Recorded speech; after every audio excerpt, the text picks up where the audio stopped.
Good morning. Welcome everyone to the final session of this exercise of dreamweaving the crown.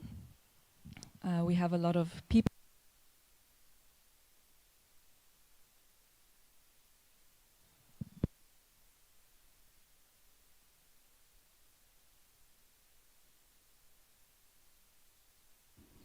It's on.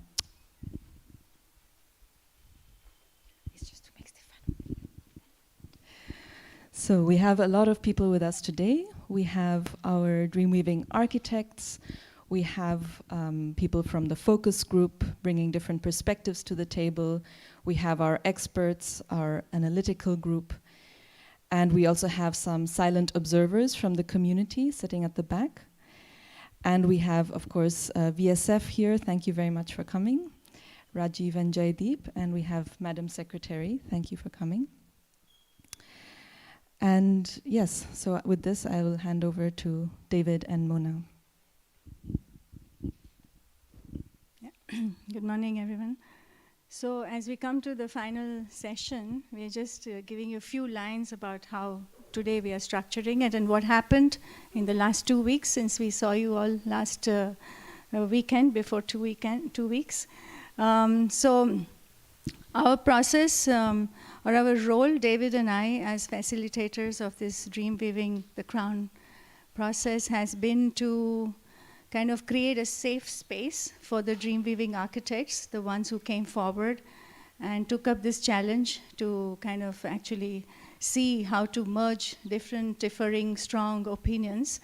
And it's been quite a challenge for us because we are kind of winging it as we go. We've done this kind of for this large number of people, but we've been very nicely and ably joined and supported by the Citizens Assembly team, and sometimes we had to kind of play in between all the differing interests of people and what they wanted and how they wanted the Dreamweaving architects to see things, and so we had to also be in between, trying to figure out how to create this process in a harmonious way. And the Dreamweaving architects themselves also had, after the last session, some expressed that they missed, the interaction between themselves, just amongst themselves more, because it's not just about presentation. So we also had some sessions where we had some meals in between us, just lunch, a pizza evening, a tandoori lunch, in the forest, and it's really helped us to come together and make this kind of team, where they all feel that they can work with each other, something that we have been hoping for a long time in Orville, and we hope that this is the beginning of something larger, eventually. We've also had some crown walks and cycling. So with Jayantiji, we've had a cycling tour around the crown. We've also invited different people like the focus group and the randomly selected citizens to walk on the crown, which was also very nice, attended by some of the experts as well. So all this has been going on in the background in these last 2 weeks, so that everybody, can give the maximum and also support the people who are doing the work. I'm sure we might have, maybe not satisfied everybody, but we're trying. Because we're also thinking, what are the best ways? Like today's session, we had I think last week about 4 meetings with the Citizens Assembly, sometimes 3 hours meetings, because just to figure out how can we facilitate this in the best way possible with the time, with the limitations that we have, and I think it's been a great teamwork. So with this, I'll hand over to David, who is going to talk about what's going to happen in detail. And David, maybe you would like to say something about the beautiful exhibition that is coincidentally being put up.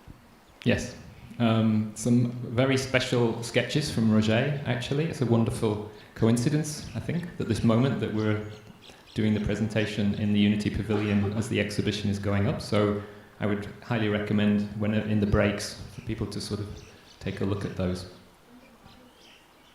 Yes. So basically, to give you all a slight overview of the process till to date. So of course, we started with a 3-day workshop sessions, which gave people the overview, where the different experts were able to come and share their knowledge. And then, as you can see at the top of the board, it says Dreamweaving Third Weave. So the first one of those was just amongst the architects.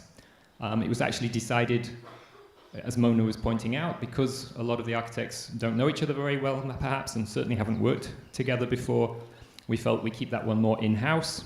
So that was the first one. And they got the opportunity to share their ideas.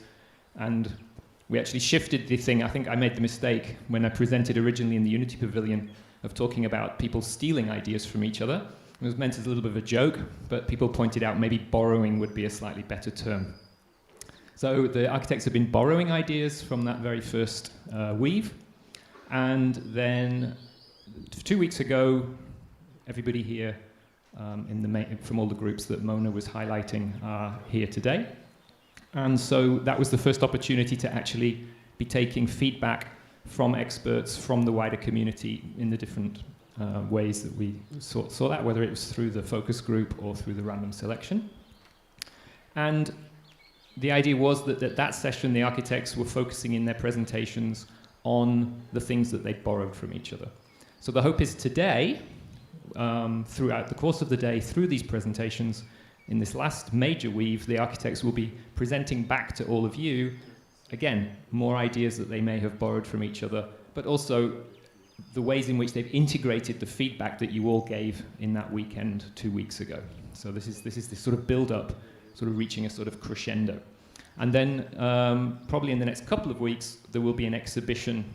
We'll have to organize that and figure out how we do that with the architects, that we can actually, in a much more calmer environment, just be walking around, interacting, and so forth. But this is the kind of the end of that sort of official series of dream weavings.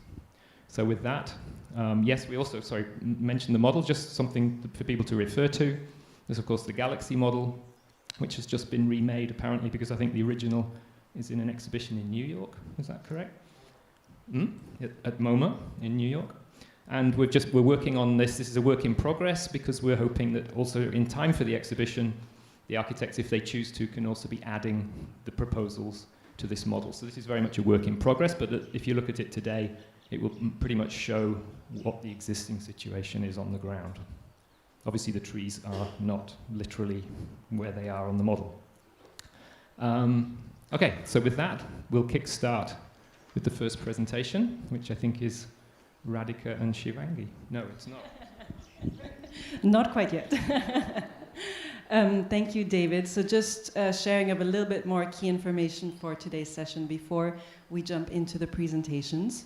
So last weekend, really the focus was for all of you randomly selected focus group, technical, to give actually your feedback on the designs that have come up.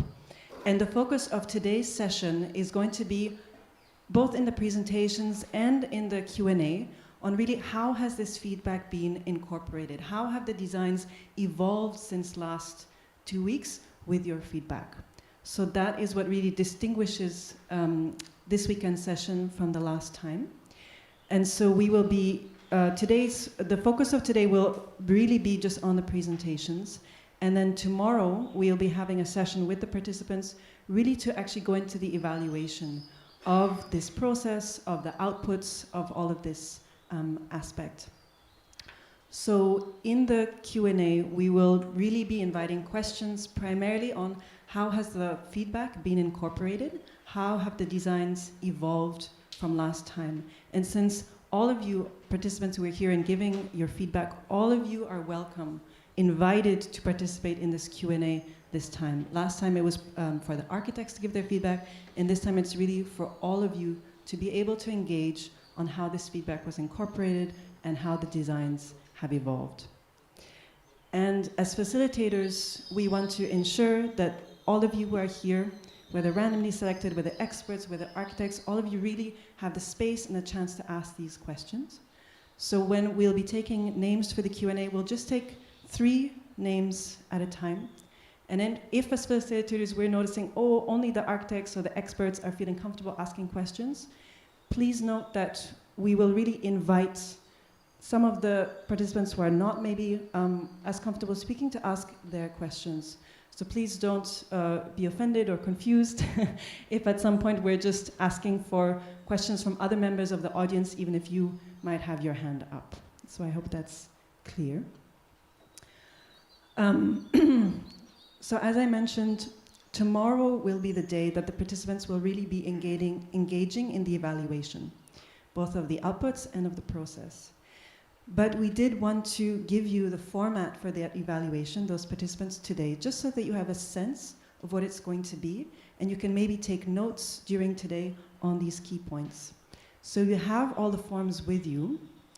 We want to ask you, please don't fill in those forms today, because we really want you to hear all of the presentations that will happen all the way till 6 p.m.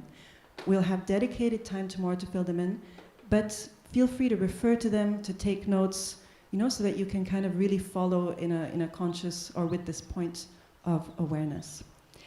And just to say, today is a packed day in terms of presentations, Q&A. We have tight timings. Tomorrow, we will have an open space, and it might have been elements that are across more than one design that you think the best captured these specific headings, which are drawn from the brief that was given to the architects. So we're really integrating what was initially the brief given to them and what is being evaluated tomorrow. So with that, I'm just quietly going to read through these headings, and we can go into any more questions that you have on these tomorrow. So the first will be grounding the vision. Synthesizing and grounding the principles of the master plan and the essence of the 1968 vision model, the galaxy. The human experience. Creating spaces for meaningful, nourishing human experiences, social, cultural, and spiritual. The diversity of experiences. Offering a diversity of experiences, yet retaining continuity, for example, in the different zones and parks, times of day, times of year, and for visual interest. Then looking at the dimensions and proportions.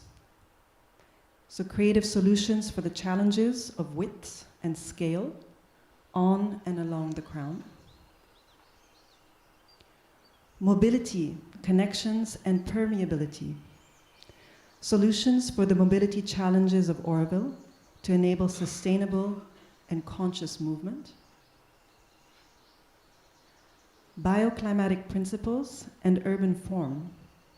Designing with the sun, wind, topography, water flow, flora and fauna of the region. Experiencing water. So a consideration of the flows of water as a solution for Oroville's water security, as well as a spatial and experiential element. The city of nature. So the integration of built spaces, solids and voids with natural ecosystems. Density and phasing. Possible solutions for phasing implementation in response to gradual changes of densities. Enriching existing developments, enhancing the function, quality, or experience of our existing buildings, spaces, and infrastructure. Designing for change, so spaces with adaptable capacities for future changes. And finally, the essence of Oroville. In the designs, the expression of the poetry, so the ideals and the experimental nature of Oroville, of this unique township and community.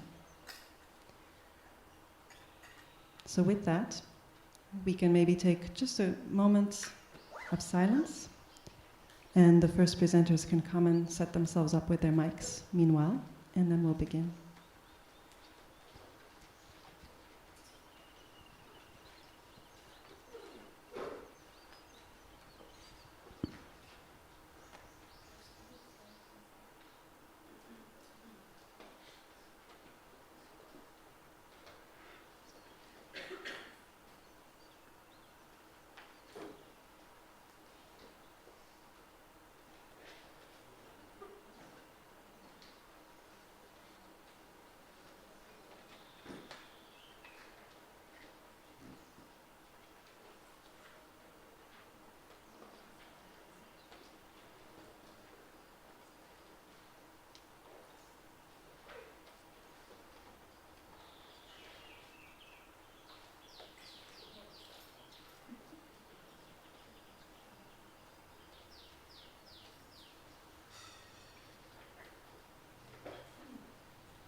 One thing I forgot to say, and this is for the architects presenting today.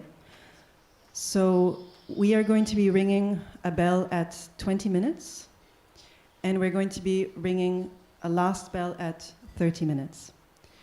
So mostly we've asked you to prepare, for those of you at individual presentations, to prepare it within 20 minutes. Some of you said you need a little bit more time. So we will be ringing at 20. That's a good time to start wrapping up, but we're giving just a little bit of comfortable time, so you really have the time to wrap up today. So you'll hear a bell at 20, and at 30 we really need to switch over. Okay? Bell at 20, and then last, final bell at 30. Thank you. Would be enough.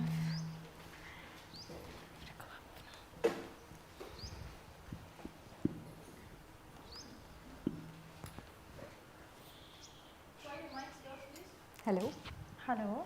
is it okay? Is it No. working now? No.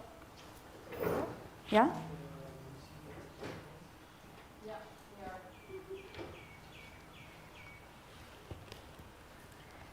So, good morning, everyone.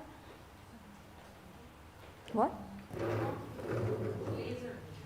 Yeah, maybe that will be helpful.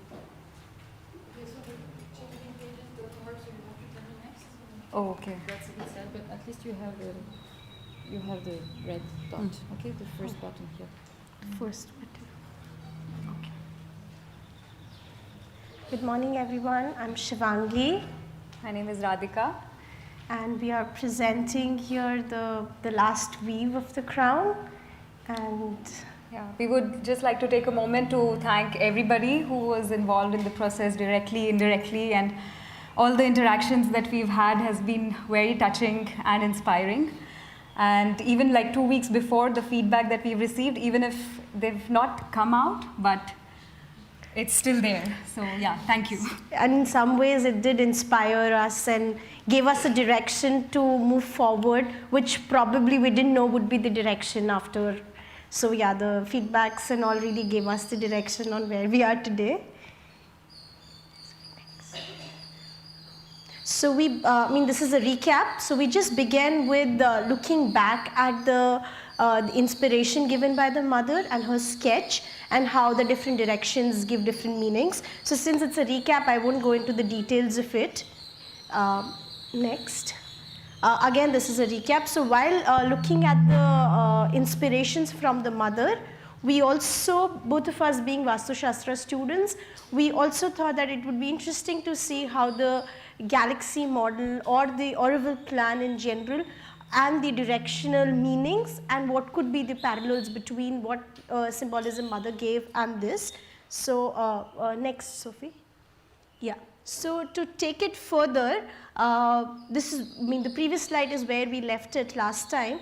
So take it further, we brought in the concept of Pada Vinyasa, which is a 9x9 grid module as per the Vastu Shastra texts. And we saw how the different energy lines, which would be the grid lines, the diagonals, and the vital points, which is the Marmasthana and Brahmasthana, which we would explain in a bit, would start giving us clues on how to begin working on this model. Before we go into those details, I would like to give a disclaimer for now. The kind of the enclosure and the space that we have defined for doing this exercise is what was given into the brief for this particular exercise, that is for designing the crown. So the enclosure, or what we call the Vastu that we have defined, is really the 100 meters on the outside of the crown is the boundary that we have defined to actually begin with this. I want to talk about that. Yeah, so just to add to that is that if we look at the larger context, we cannot directly apply this grid to a larger context because the grid has to be redone, even if there will be a relation of macro and micro. But yeah, so the first grid that you saw, that was divided in 9 squares. So these intersections, these becomes the Marmassthanas. And then the center is the Brahmasthana, like also in the last presentation we spoke about the banyan being the center and holding the very potent energy.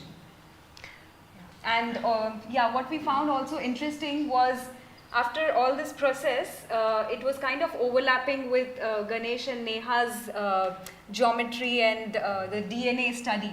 So we also tried to work around that. Yeah. Yeah, and these Marmasthana points are actually the main intersection points, and these are the points that we would normally advise for them to be kept more open, and since they are the energy centric points, similar to how the Brahmasthana is. And the idea to do this is also to see how the energy is spread and how we can start looking at the centric points and where the energy is spreading and where it is getting concentrated. Yeah, so then like we already mentioned last time that we would be focusing on the industrial zones. So over this exercise we tried to strengthen the industrial zone, which is the north of our plan, by making this the driver for the development, since it's the industrial zone. So we really thought that while moving towards the self-supporting community, industrial zone could become that driver which allows us to do this development. And also the concept which we mentioned also last time about how we can make the zone, the industrial zone in itself, integral by also having some kind of merging from the adjacent zones. So our exercise was to really look at the strengthening of the industrial zones with these factors. Next.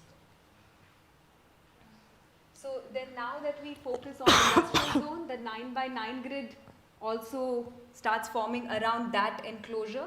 And then we start having the Marma sthanas and the Brahmasthana of that enclosure.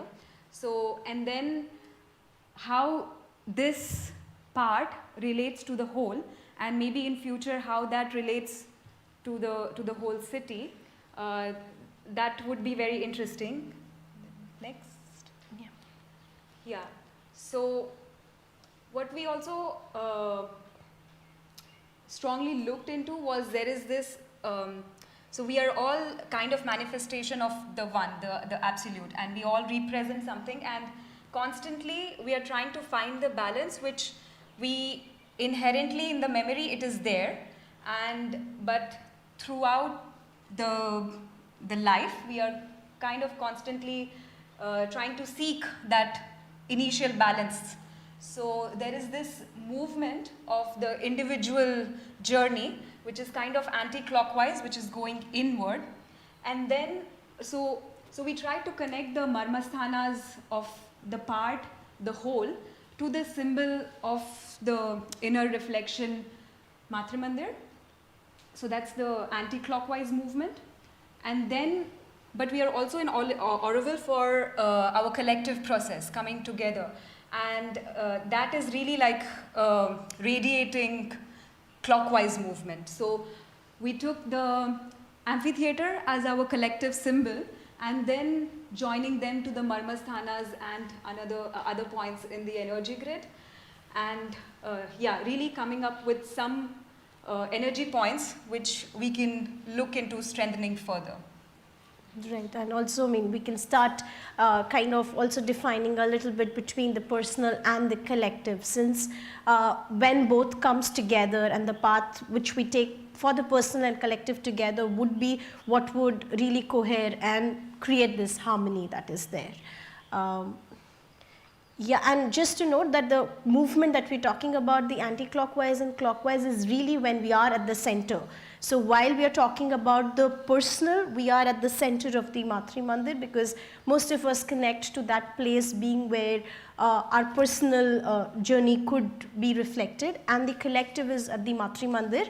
So at some point it would be, we have not done that here, at some point it would be also interesting to just see the relation and how we can relook at these three centers that we have now created. Banyan is the Brahmasthana, the physical center, and the two other centers being the center of the collective and the center of the personal. Yeah, so this is again a recap of the previous one. So this is where we start coming back to the idea of the industrial zone and strengthening the industrial zone. So where we spoke about how the inner part of the industrial zone could be more of the quieter activities and the interactions, the city interactions, the artist ateliers, the co-working spaces could take really the center of the, I mean towards the center of the city, and towards the outside could be the interactions with the outside world. So that would mean the manufacturing units, the production, and those kind of activities that happen outside. So I just like to mention from the previous slide, also the movement. It was also very much inspired by Nicole's presentation of inward looking and outward looking. Both of them kind of, you know, coming together in different zones and different activities that we do in Auroville. Just wanted to also mention. Yeah, so before we move further, we also thought that this is a good recap to give. While working on this exercise, we really took this as our typical section where we tried to look that some of the infrastructure could be decentralized. For example, the water sewage. And for the other infrastructure, we could look at something like the trench rack system. So what we really thought was one side of the road could be the trench rack system, a service road next to it, and I mean right now this section depicts one of the areas where the current HT line is marked. So we thought some similar place the trench rack system could come, and the crown center is here. So each time this would little bit differ, and this whole space we could start defining differently for different areas. So that way we have a little flexibility on how we are looking at the section of the crown, yet we give the space for the service and the infrastructure. Sorry. Yeah. So with all this, we tried to bring them together into, and also the previous idea of us wanting to have different activities on the crown and them merging with the adjacent zones. So we really tried to bring them to a plan which is of course just conceptual. So to begin with, I mean on this side we have the first line of force building, which also is a part of Darkali forest, and so we thought that sorry. So we thought that this is the place where we could have the merging of the international zone coming in. So this could be the place where we could have different food experiences, and this was also inspired by Raj's presentation, where he really talks about the food experience being an important aspect of the community and of this development. So we really thought that different kind of international food experiences could be here. So initially we started to put those experiences onto this line of force. That's when we realized that this line of force really is entirely on a canyon and is also a Perumbok land.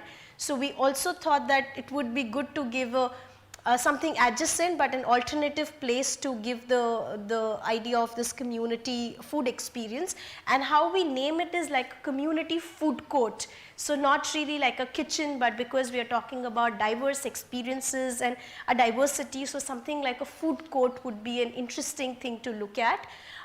Then we thought that while this is happening here, there could also be, again, I mean, for sure, there's a lot of things needs to be looked at, different phasing and what is required now and what is required eventually.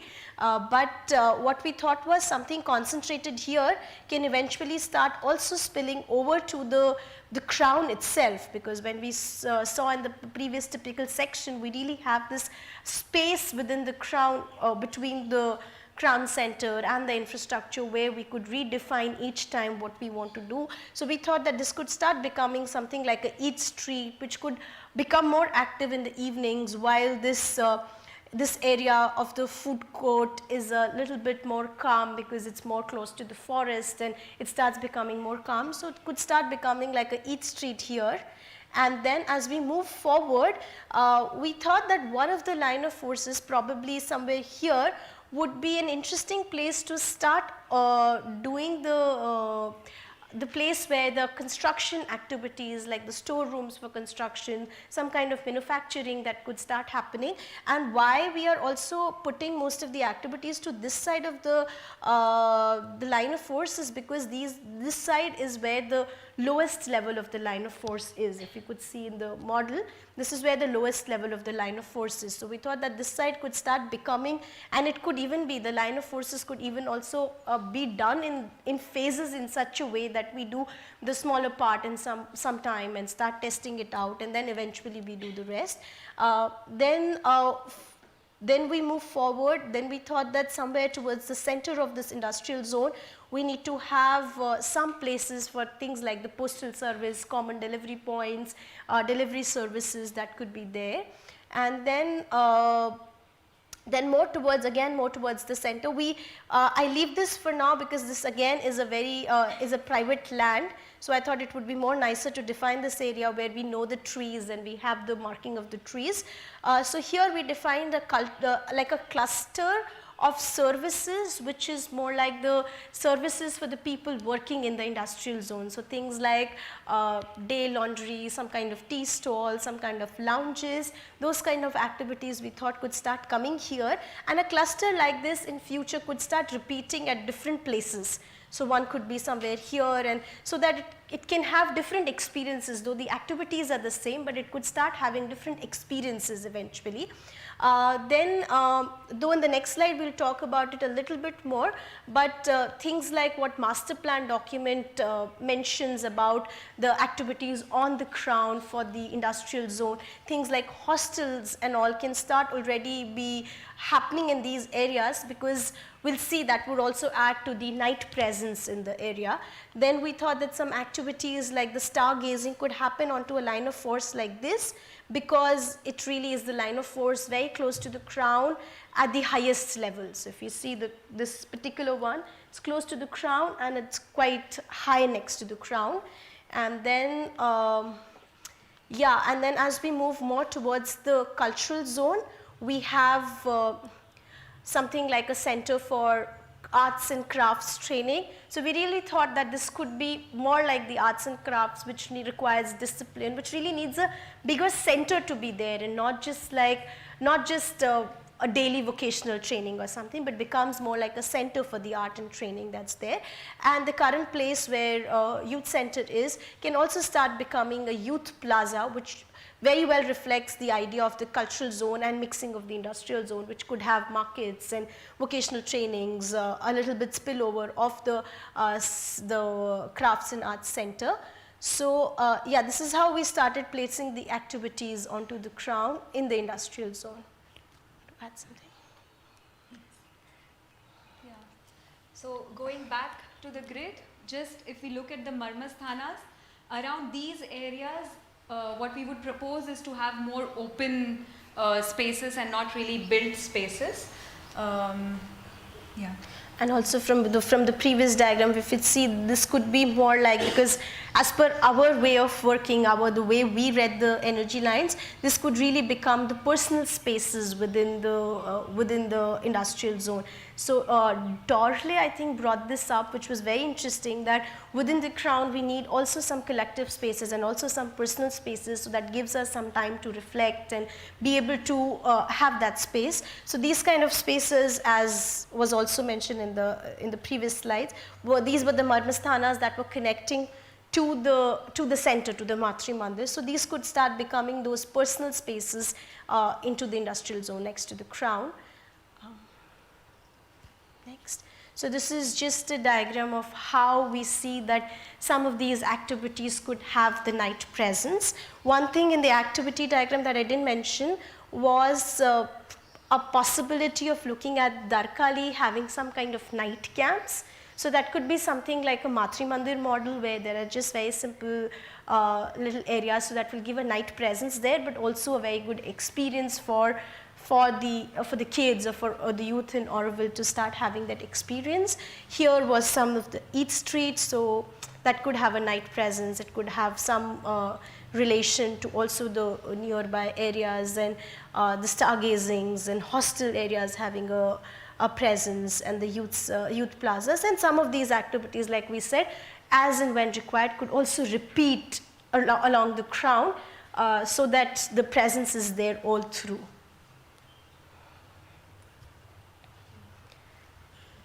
So please bear with us for a few slides. It's a bit skewed sketch, but basically this is the town hall area, Sunship, and the path that goes Ilangarkai School, and that's the youth center crown stretch what's developed next. And this, And Radhika? yeah, thanks. And then, yeah, so every time we were thinking, right, from the beginning of the exercise that, okay, there's a crown, and how are we going to have this experience of crown going through different places and different zone next. And one of the main thing when we looked at industrial zone was also this lines of forces, which are gonna, which are planned to be quite tall towards the center. So we were constantly thinking that these proportions are a bit disturbing, and then I think after the last feedback session, Peter, when he came to our table, like somebody asked, "What's your next step?" And we were really inquiring this, like, okay, what does this mean? Like this kind of high thing going up, and then Peter said that you will actually not see it, and then like 2 days later it just kept coming, like what did he mean you will not see it? And then next slide please. And then then actually we started realizing that crown is not just the ground, but it's also the canopy that's planned on top. And one of the things that also came back was Mari's sketches of the reality, how the buildings are actually planned so far, but if they are close together and if we have this canopy, we almost have like a protection kind of thing from top. And then there are these cutouts, which when we are passing through the crown, you see, and then you see the sky up, and then you see some of these elements going up like that. So, and then next. And then it also took back to this idea of the changing phenomenology of the crown. And we have actually in Vastu Shastras the proportions, and the proportions have different names. So 1:1 and so on. And the highest one is kind of 1:2, which is Adbhutam. And Adbhutam means something that is wonderment. So, and it's not just architecture, but there is Indian aesthetic principles which are applied throughout different Indian art forms. And there are these Navarasas, 9 rasas, which actually take you through different emotions. And so we really felt like if we start looking more into the qualities that the galaxy and the crown wants to manifest, it can start bringing out these different qualities and evoke different emotions as we go through the crown. Yeah, so I mean, this is again a recap from our previous presentation, where we were trying to look at the different spaces into the crown and how those could be dynamic with the different shadows being forming, and how it could adapt according to the different times of the day and different times of the year, and how we could get some gateways like the green gateways and all formed, so that we can mark a little bit transition between the zones, between the park and the zone, or any other places that we require. Next slide.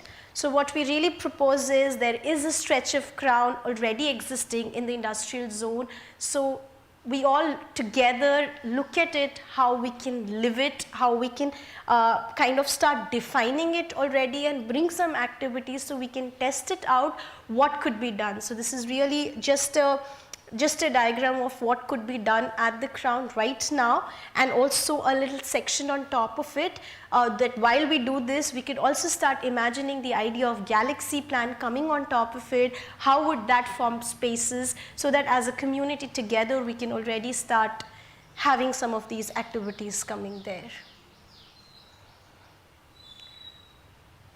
And yeah, before we close, we just want to have this slide, which we already showed last time, where we are really talking about what was existing around here, what is there right now, and what is yet to come. So kind of the layers of different, the Kala Purusha layers. So we have the purple, the bigger ones, as the archaeological sites, one of them being the Kali temple.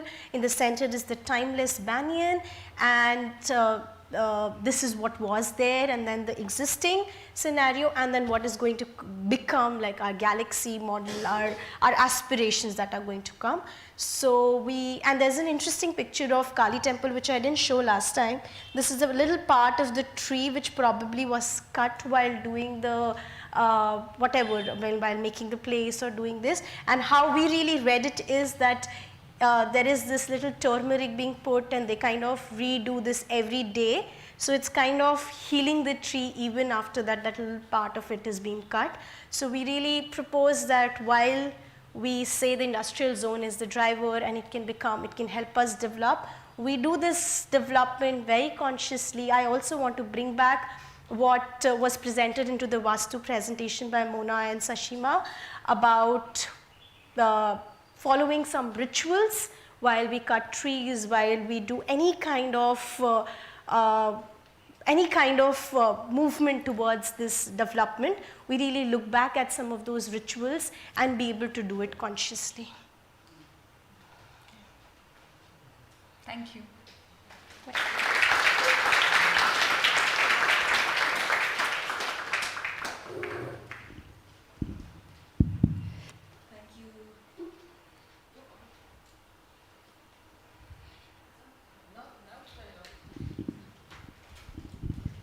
Okay, good. Thank you, Radhika and Shivangi. Just to mention that we will have blocks of presentations. So now we've had Radhika and Shivangi, and we'll hear from Manu and Tanya, and we'll have the Q&A after that. And then after the tea break, we'll hear Sonali, Marie, Ganesh, and Neha, and have, again, a collected Q&A after that. So just hold on to your questions for now, and we will go right into the next presentation with Manu and Tanya.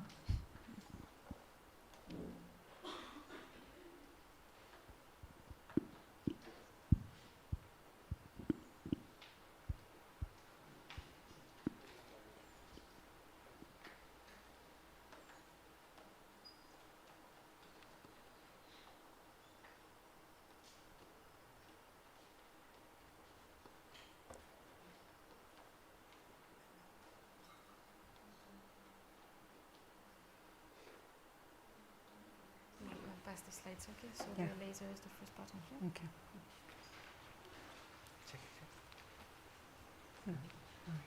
Okay, good.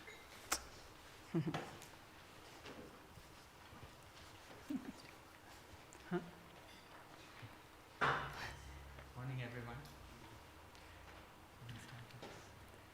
Yeah, so we were also very grateful for all the feedback. It was amazing to hear so much. And next slide. So we have summarized it and set together, and there was a lot of overlap in feedback. So we made these points. So one was good to have the details of a few core concepts. Then weaving of schools, a safe campus, including all Auroville schools. Then a dream plaza, free food 24/7, free landing place. Then food forest with water catchment, Kunst and columns. Then 4 city sections with the charter of the dream. The lightness of the buildings, wooden regenerative aspects. Develop social aspects. Then safety of children to be emphasized further. And suggestion at zero waste, bring more details to the current reality. So now we are jumping straight into the details. I hope you remember our last presentation. So, yeah. Yeah, just to give you a brief outline of the core concepts we already presented. When we started, Tanya started with the image of the crown. We started separately, I hope you remember, that we had 2 different streams. Too far away. Okay. from your mouth. Sorry. Let me say he's not happy with me because he's not getting me signal. But it's on. But I don't get any signal. I'm going to give you the. Why don't you speak? You can speak tomorrow. I'll just see.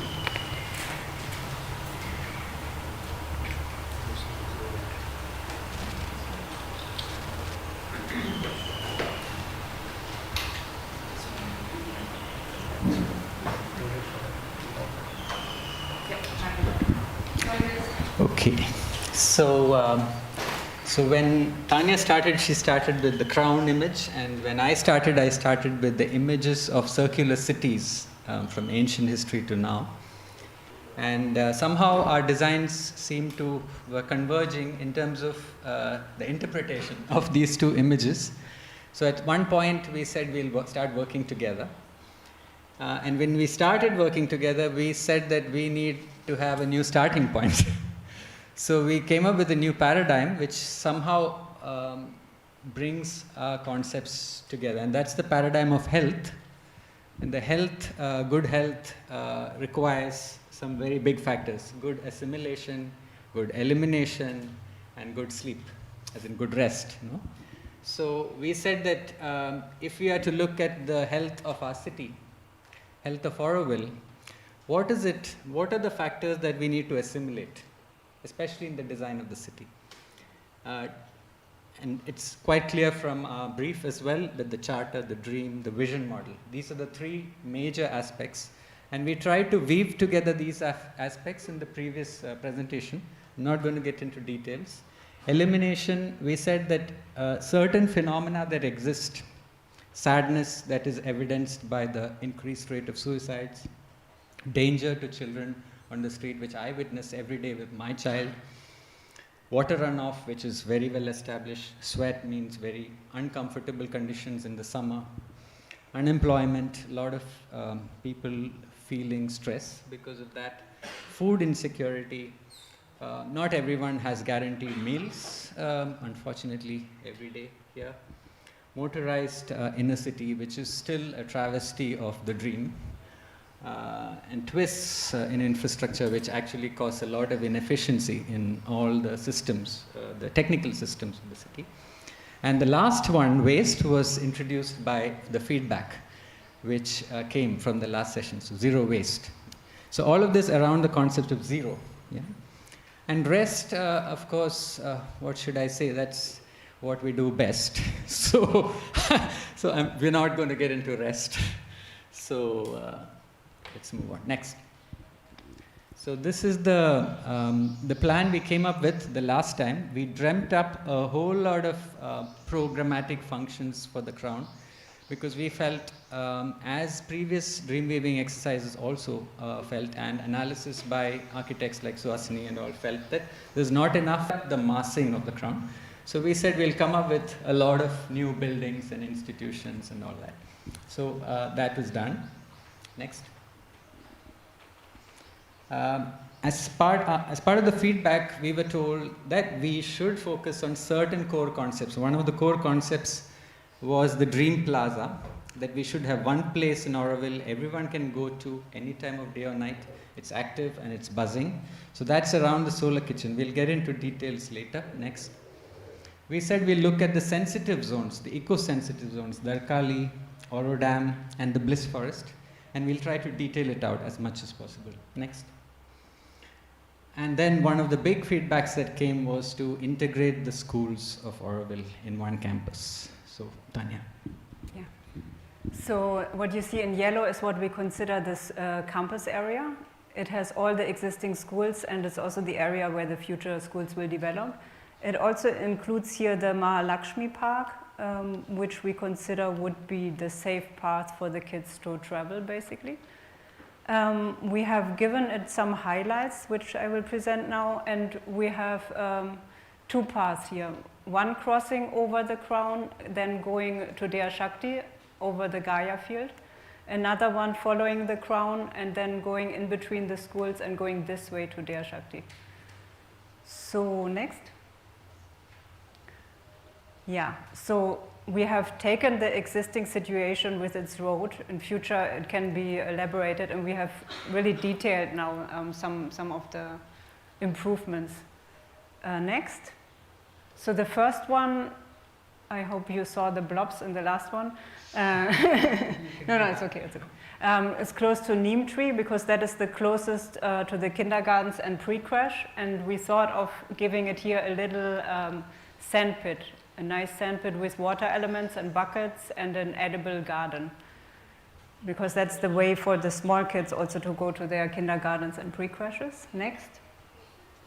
And then close to the Deepanam buildings, close to that side, there's another little path, and we thought of putting there one of our mandapams. We had introduced last time mandapams, a flexible use building, a bit like Sauchu, with public toilets and a storeroom attached, and little, and in this case, little study tables for maybe like up to 10, 12 people that are little semi-private around. So we have placed one of them close to a Deepanam school that could be used by the schools for study circles, but of course for any other purpose. We have made this one round and pale orange because it's in the cultural zone, and we have picked up Mother's idea of giving it round shape and pale orange.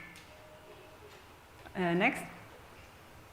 So the next one now along the Mahalakshmi path would be a very quiet area, a sensory footpath that is best to explore even closed eyes.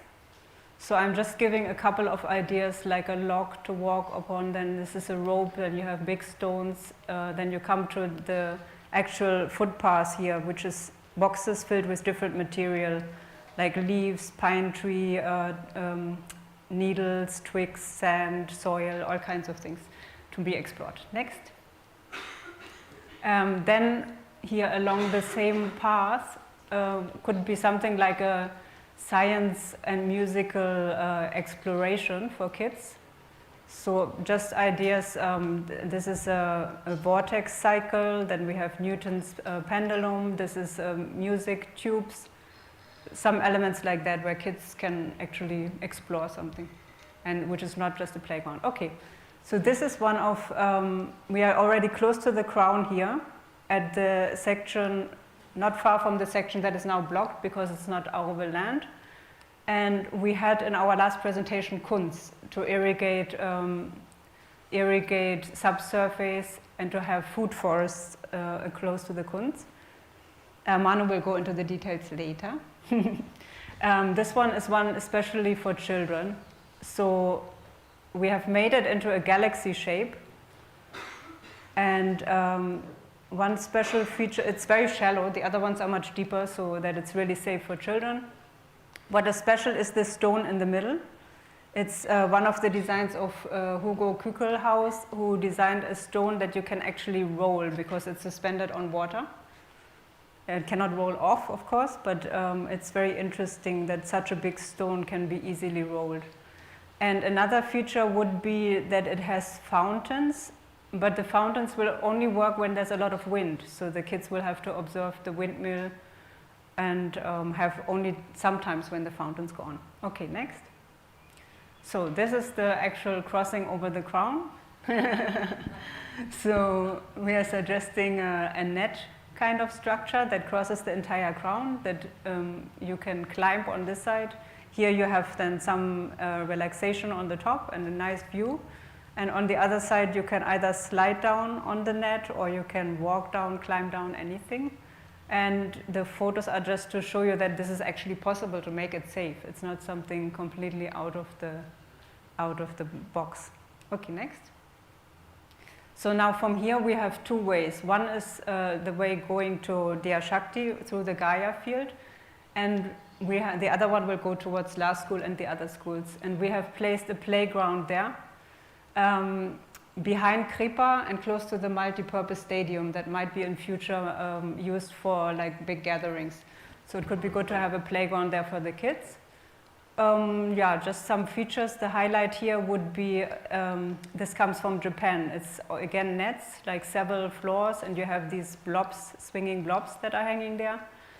And And yeah, I'm happy to explain in detail if somebody's interested. This is a nice disc. It's tilted to one side.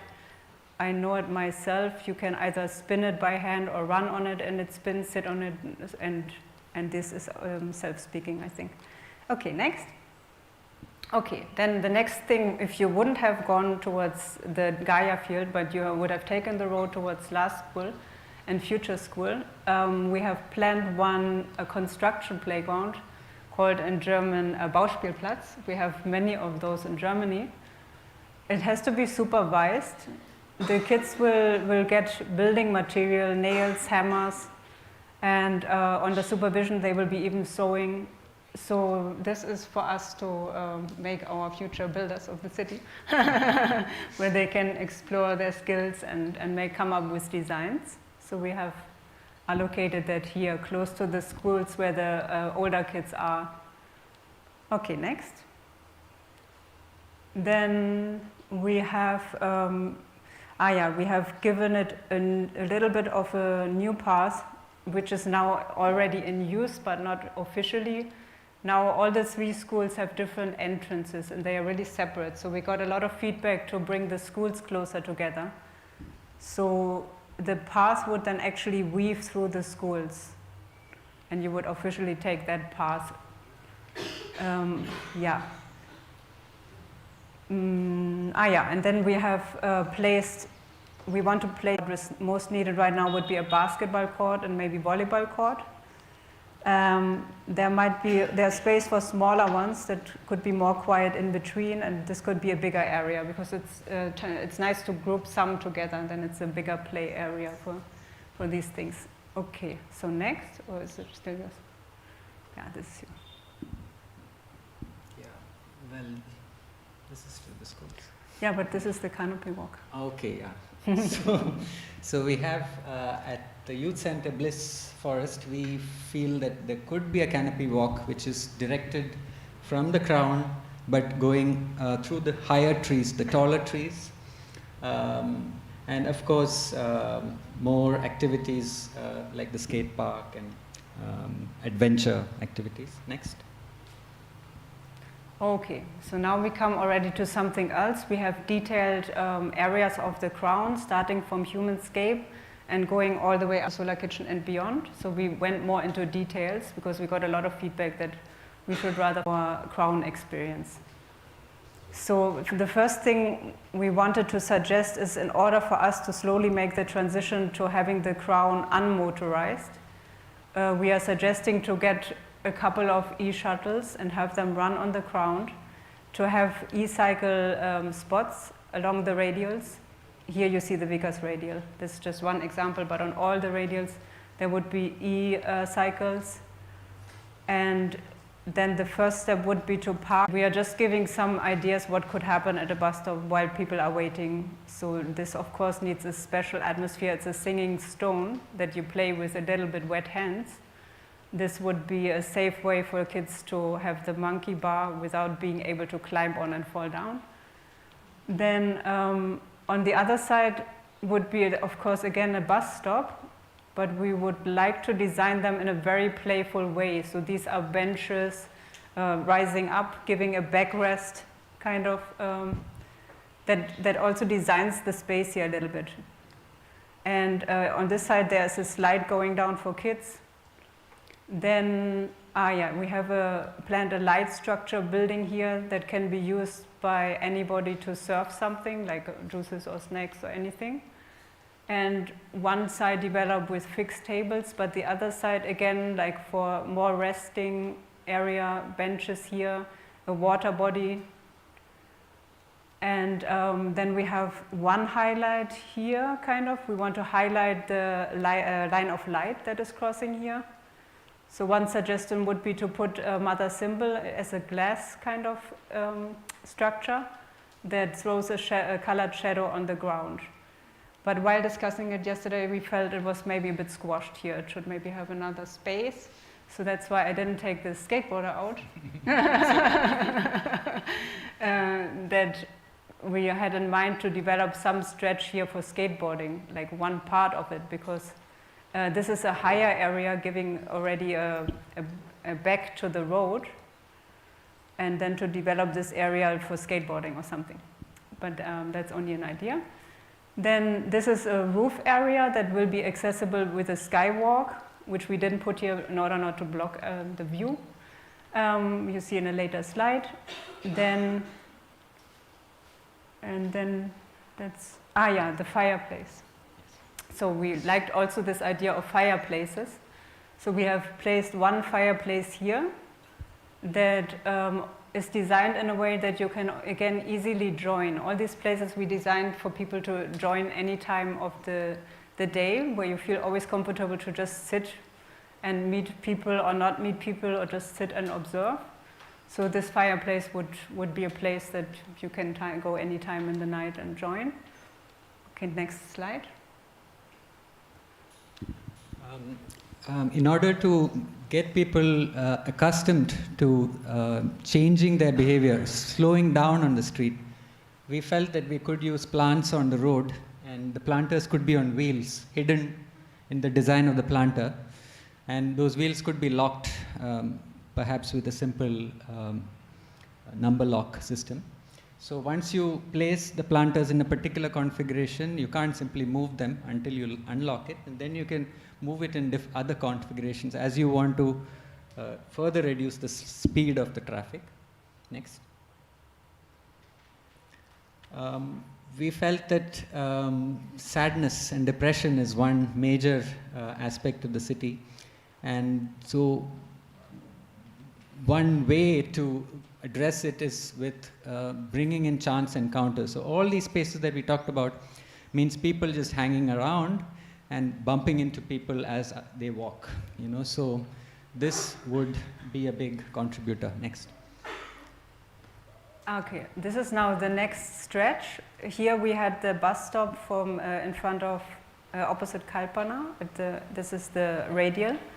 So now we are suggesting for kids to go along that path, to put some interesting elements to balance. Again, a footpath, this time not sensory, but was it the ring? Oh my God.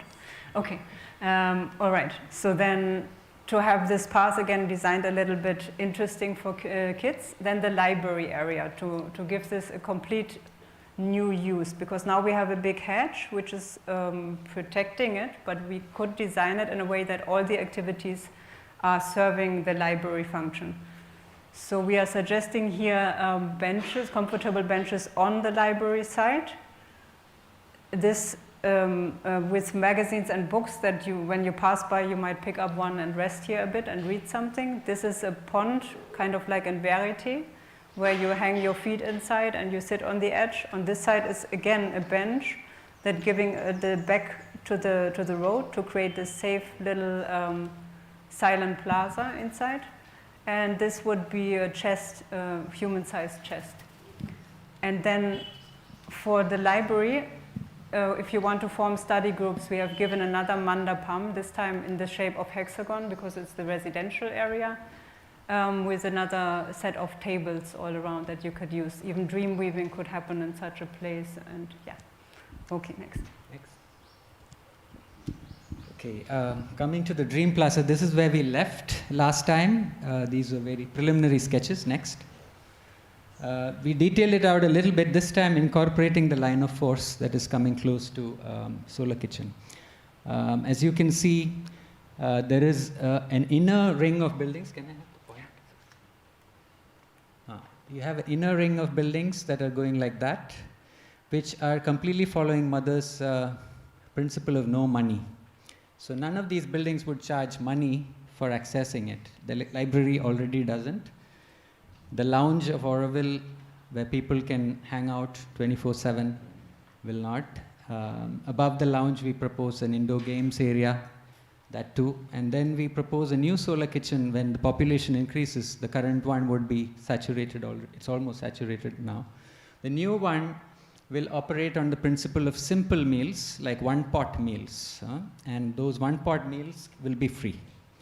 And it will be served 24/7. So anytime people go there, they would be given food. And this is another special place called the Free Landing Zone. So anybody who comes to Auroville will have a roof on their head. It's a guaranteed thing. Not forever, but for the time that it takes for them to find a place to stay. So it's not like you have to stay in Pondi and then explore Auroville. So Dharamshala, these are concepts very much ingrained in Indian culture, in Gurudwaras all over India. And these are co-working spaces. Anybody is wanting to start an enterprise in Auroville will have a desk and internet connection, and they will be able to work without having to pay rent, you know. So when we propose things like this, it sounds utopian because it seems like there's no economic sustainability thought about. How will these facilities function in terms of the long run? Even if they were built with grants or donations, how will they run, you know, on a day-to-day basis? That's where the outer ring comes. Now, the outer ring is all about commerce. It's all about what we do best. There's a lot of examples, bread and chocolate, Tanto. There's a lot of enterprises that are outside in Kuilapalem. But why should they function in Kuilapalem? Aurovillans have to go all the way there. Why can't they be brought to the center? And so the 33% that these units would give to Auroville would actually go there, to the inner ring. And the inner ring would be supported by the outer ring. And both have to coexist. That's the idea of the city. And then, of course, there are other things like the handicraft bazaar. We'll talk about it later. Next. So, zero runoff. This is something that we talked about the last time. It's more a recap. Next. Buildings that would integrate water systems like wastewater and rainwater. Next. And the same, this is at Oro Dam. And how do we do this in Oro Dam? I'm not going to get into details. We don't have time. Next. This is a section of Oro Dam, how it will be. We're talking of lightweight buildings made mostly in wood, regenerative materials. Next. To integrate boardwalks and canopy walks on the ground. So you stay as much off the ground as possible, not put concrete into the ground. Next. Integrating windmills and kunds so that we have a constant flow of water from the lower levels of the ground to the upper levels, to the upper kunds, and that water can flow by gravity subsurface to irrigate the whole inner city area. The inner city area can then be water rich without drip or sprinklers, and you can continue to grow things, grow food. Next. This is, you know, multiple types of kunds or columns with windmills attached and food forests around it. Next. Integrating all the layers, the water, ground, roof, and sky layer. Next. Regenerative design principles. Now, that's an 18-story building made entirely in wood. Entirely in wood. And this is a new technology called compressed laminated timber. It's, I guess, 12 years old or something. And this is something eminently usable for the ecosensitive zones, at least the lines of force. Next. Darkali. Can this be a place of peace, concord, and harmony, where our fighting instincts have been transformed? You know, this is mother's dream. Can we do this with flowers? This is our question. Next. So the lines of force, can it be an impression of mother's flowers? Next. Next. You see how the flowers are? The flowers are actually camouflaging the tree houses and the trees from above, so that you can actually see only flowers in the lines of force. And these are dew collecting mechanisms. These are large nets, nets of different colors, nylon nets, reinforced by steel. Next. That's how it works. So you have big flower that's tensed, it's tensile net, and that collects water into a 100-liter water tank. This actually is pure drinking water. And I see this every day where I live at International House. Every day there's rain. Because in the morning at 5, you wake up, you see drip, drip, drip, drip, drip with the condensation, you know. So this is very real with the high humidity that we have. And all the drinking water for the lines of force on the wooden buildings could be generated with flowers. Yeah, next. Unemployment. Now we feel that this is a very serious topic, and this is not only true for Auroville, but also for the village. And how can we encourage bazaars where village people as well as Aurovillians can put up their craft? And at Solar Kitchen Plaza, we feel that there could be a handicraft bazaar where people like next, this lady Lakshmi, who actually sells these lamps, shades at visitor center parking. She sells these for 125 rupees each. Next. And inside in the boutique, the same pieces are sold for 735 rupees. So you see it's a 600% increase in price. And poor Aurovillians can't afford those prices. So it would be a win-win situation for Aurovillians if those crafts, people from the village who do cottage crafts, can be brought to the center of Auroville. So we can afford our own creations. You know, Aurovillians can afford our own creations. It's a win-win for both. Next.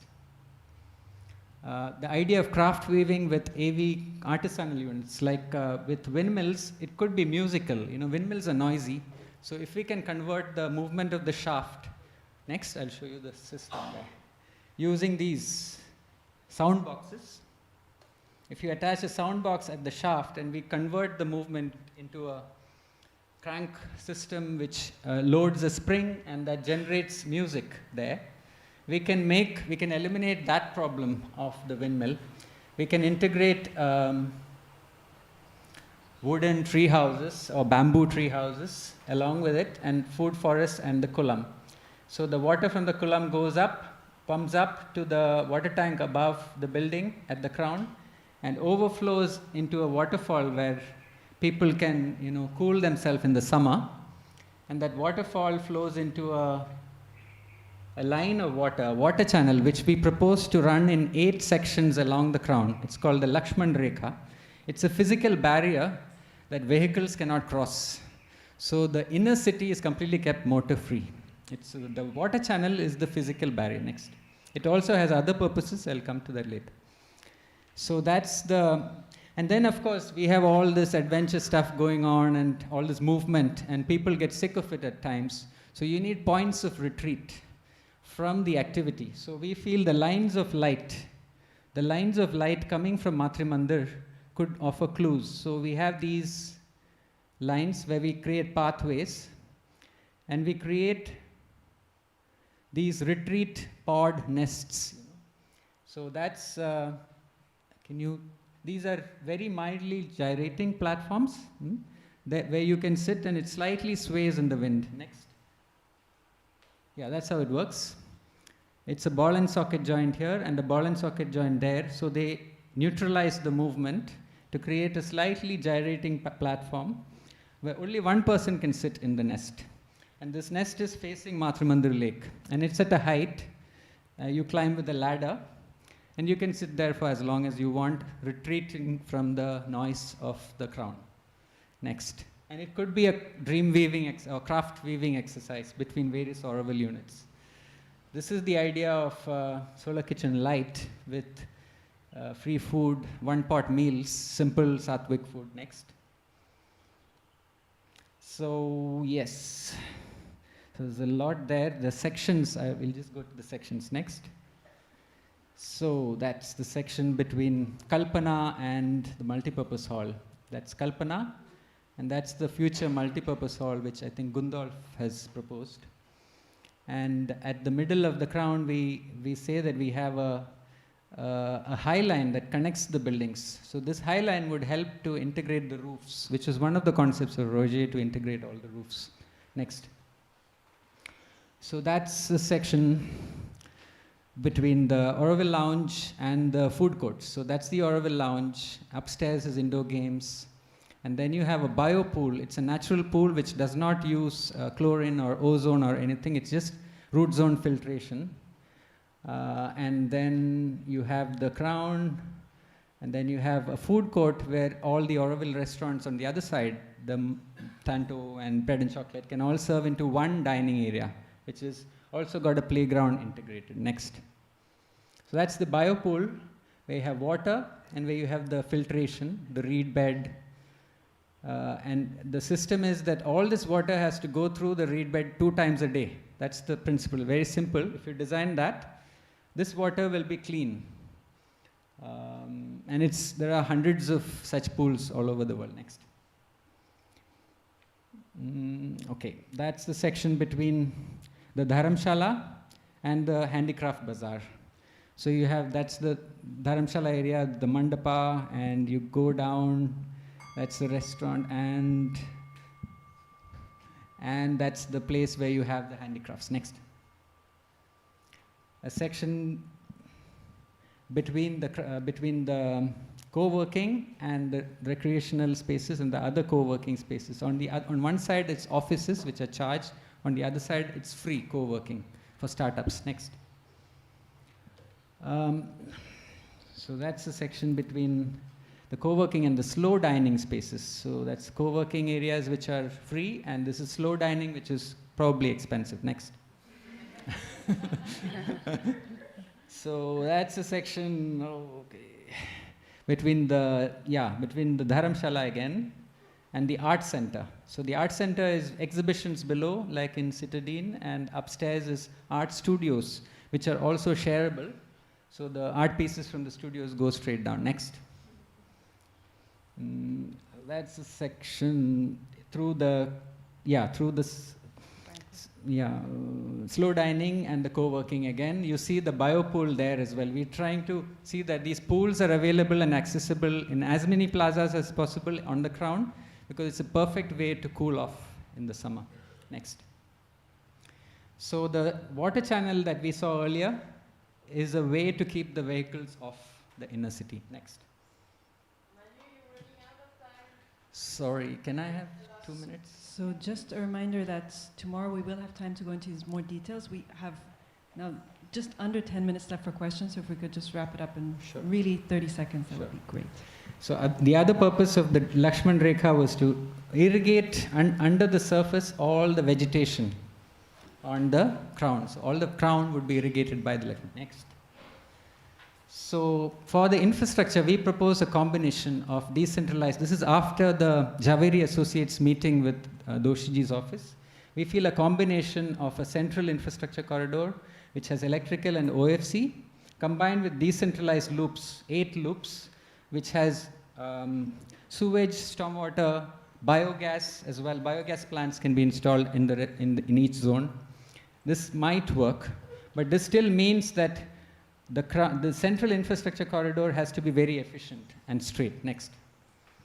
We don't want situations like this. This is not India, this is Paris. And this is happening everywhere in the world. We don't want chaos with infrastructure.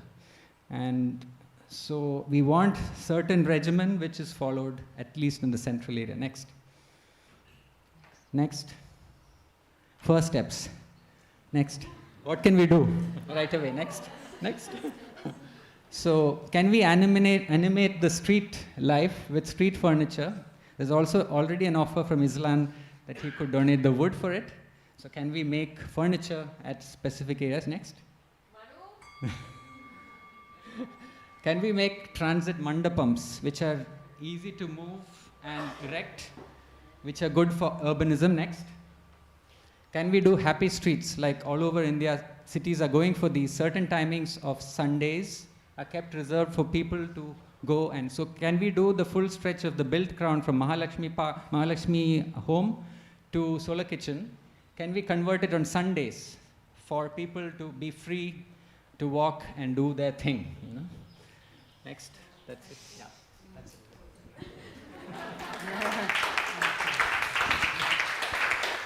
Thank you.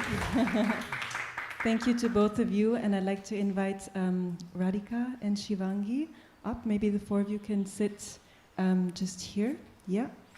And we're going to be inviting questions from all of the participants. And just a reminder that really we're inviting questions on how the feedback that was given last session has been incorporated in these designs, how they've evolved as a result of this feedback. So this is really your opportunity as participants in this process to understand how your feedback was taken into account and integrated. So any of the participants, will start with 3 questions from anyone amongst the participants on these 2 presentations, and I invite you to share your name and also for which architect team your question is.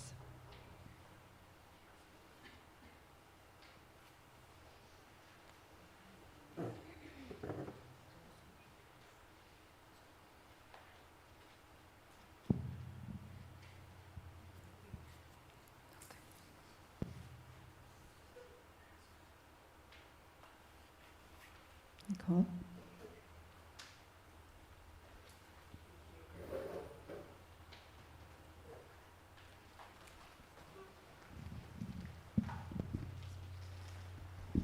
Hi, my name is Nicole.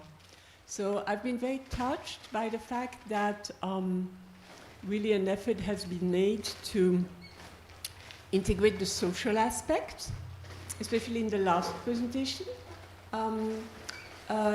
to really integrate that aspect and the problems that we have today and that cities all over the world do face, and to try and bring answers to that. One thing that I'm kind of wondering about is, you know, what I see is this effort that the inner part of the crown would be kept as no exchange of money part, but then the outer part of the crown would be open to the other aspect, which is really the commercial aspect, in an effort to be able to support the non-commercial aspect. Now, this is just my reaction to that I feel this is too close together, in the sense that there was a few years ago a very good paper written by Min on the perception of poverty.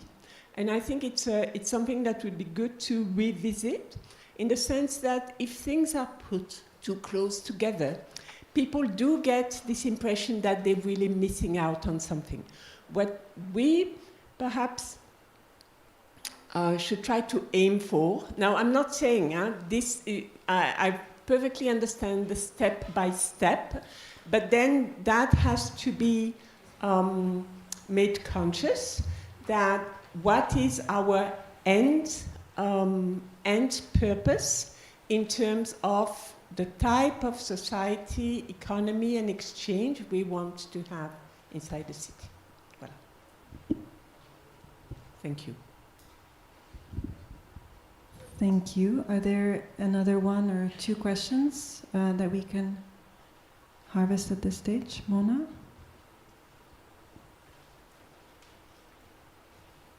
It's just a comment. I want to request all the participating architects to please also use this model that is there to indicate, because I think for Rajiv and Jaideep it will be easy for them to visualize what we're talking about. Yeah, so it would have been just nice if you, or of course, like you used, you know, for the lines of force, it's good to have that. I mean, it's not perfect, but at least we have an indicative model. Yeah.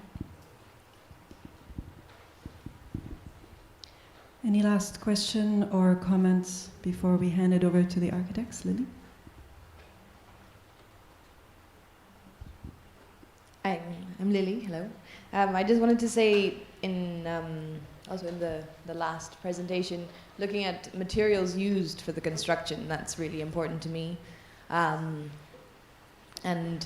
well, I guess it's more of a comment than a question, but very much in support of that, and looking at what alternative and regenerative and zero carbon or minimum carbon, or how we can reduce our carbon footprint in the materials that we use to construct, and how that can be implemented. And I'm very curious also to look at what you suggested about irrigation, and how both if we build for mobility and movement, and in the constructions that we make, that we're still looking at rain percolation and irrigation, and how that can be integrated. So I'm very curious to see where that can go, and I'm happy to see that you considered it. Thank you. Thank you. So we have just a couple of minutes before tea break, so I will hand it over to the four of you. If there's any response you want to make to these comments, anything at all, just pass the mic.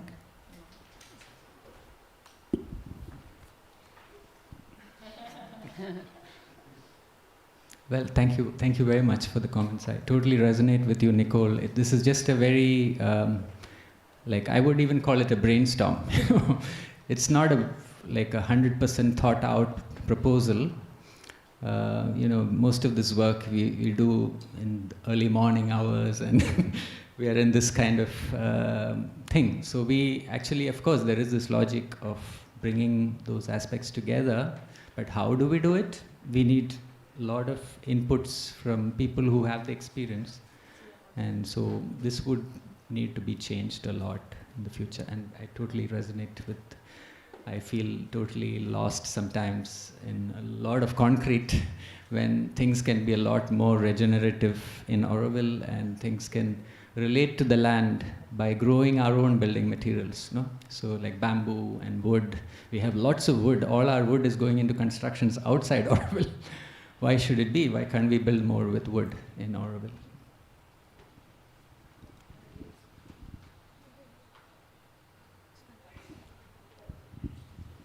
All right, thank you so much to all four of you for the presentations, for the work that's gone since the last session. Really appreciate it. We can give them all a round of applause, I think. Thank you. And with that, we'll break for tea. We'll have a 20-minute tea break, and we will come back at 11.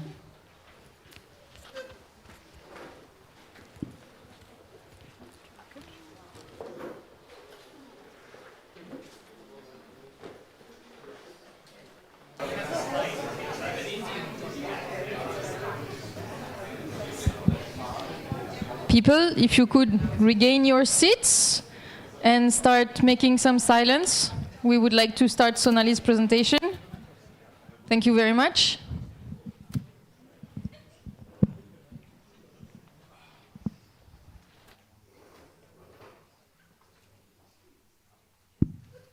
Okay. Yes, so welcome back from the tea break. We'll have 3 presentations in a block again, and then a shared Q&A. So we'll start with Sonali, then we'll have Marie, and then we'll hear from Ganesh and Neha. And then we will have our Q&A before breaking for lunch. Okay, so with that, over to you, Sonali. Yeah, is it on? It's on, okay. Okay, so little intimidated to be the opening act in this session, since I know what's coming next. But I think I feel I have better clarity than when I started, thanks to the dream weaving process. And I'm hoping that I managed to bring it across today in this presentation. So, so last time I talked about the character of the crown as I understand it through Roger's sketches, and how the buildings create the pattern of voids, and the buildings actually give shade to the voids, and the voids are not just actually needed for light and ventilation, which is very much relevant to our climate, but they actually create a unifying passing space. So they are also meeting points and circulation points. And also, the mobility lane becomes more like a service corridor. And it's like Mother calls it, it's a zone of transport. So the combination of this mobility lane and these building character is, for me, the beginning of this exercise.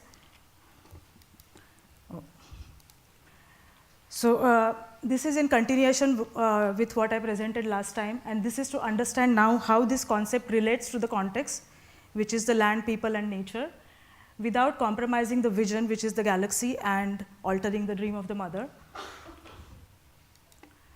So if you see the dynamics of Galaxy Plan has lines of force in industrial and residential zone. So that actually brings the character, but in cultural and international zone, if we have to retain the Galaxy Plan, the zonal plan becomes more important because we don't have lines of force in these two zones. And going to the cultural zone, Mother has talked about cultural zone as the place where children would be able to grow and develop integrally without losing contact with their souls. And it's also the zone where beauty needs to be represented in all forms of painting, sculpture, music, literature. So this is actually this is just the essence I'm bringing out, not using the exact words. And if you see the character on the crown, it is something like that. I have superimposed the crown street as we are designing right now, which is here. So this is an earlier sketch which was done by Roger, where he is actually doing the sub-classification of the zone of different areas. And he is talking about how the schools are progressing. And on the crown, there are services. And the interesting part about this sketch is actually the vocational training center, which is E, is also continuation of the cultural zone.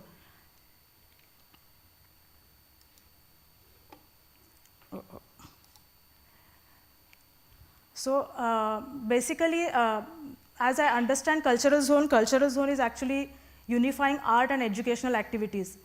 And this is a proposed plan of cultural zone. And if you see here, and I have superimposed this on the galaxy plan, the voids start appearing in the same shape, the greens. So these actually are the correlation between the zonal plan and the connections which create between the buildings. So what is cultural zone in today's context? It's actually just a half-kilometer stretch. There are 2 parks on 2 sides, and right now we have Kripa, Kalabhumi, and schools, and Leela Loka. So here I have superimposed the cultural zone concept plan on this satellite image. And here you see the crown is crossing over at different points, but the buildings are actually not necessarily laid along the crown. They are sometimes inward looking, and they very much represent this void or zonal concept, and they create these different clusters. So it's not like the urban design differs on both sides. So it's not like creating a row of buildings on both the sides of the crown street. Oh, it's going too fast. Okay. So if you go a little zoomed in, what we have is there are these big kaya trees here. They are actually taller than probably 10, 12 meters. And the land actually slopes towards Mahalakshmi Park here. It slopes towards Gaya Field here on this side. And it also slopes from industrial zone to cultural zone. And these are the watersheds. So if we have to integrate this and retain this, the patterns of the buildings,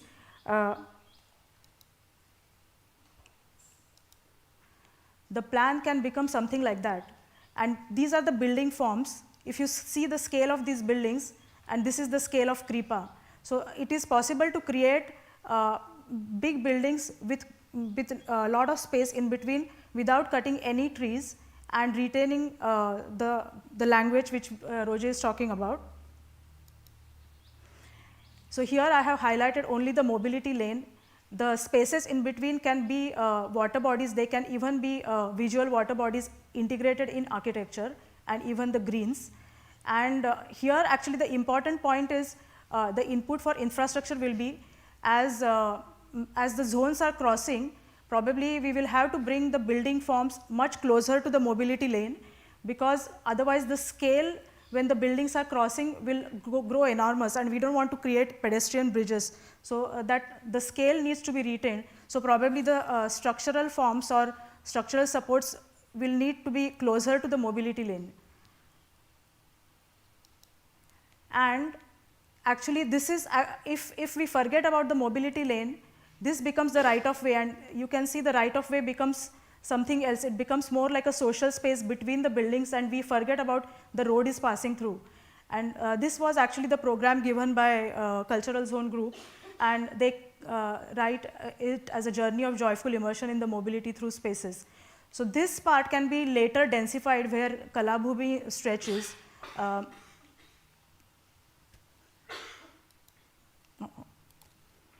And if you see, the immediate cluster of development can be near Kripa, and we can, even if we do some buildings on both the sides, actually it can create that cluster. Another input of this exercise would be that not just the building palette in the crown needs to be same, but the building palette across the two buildings also need to be similar so that we actually relate to these clusters. And also the inner facades need to speak to each other.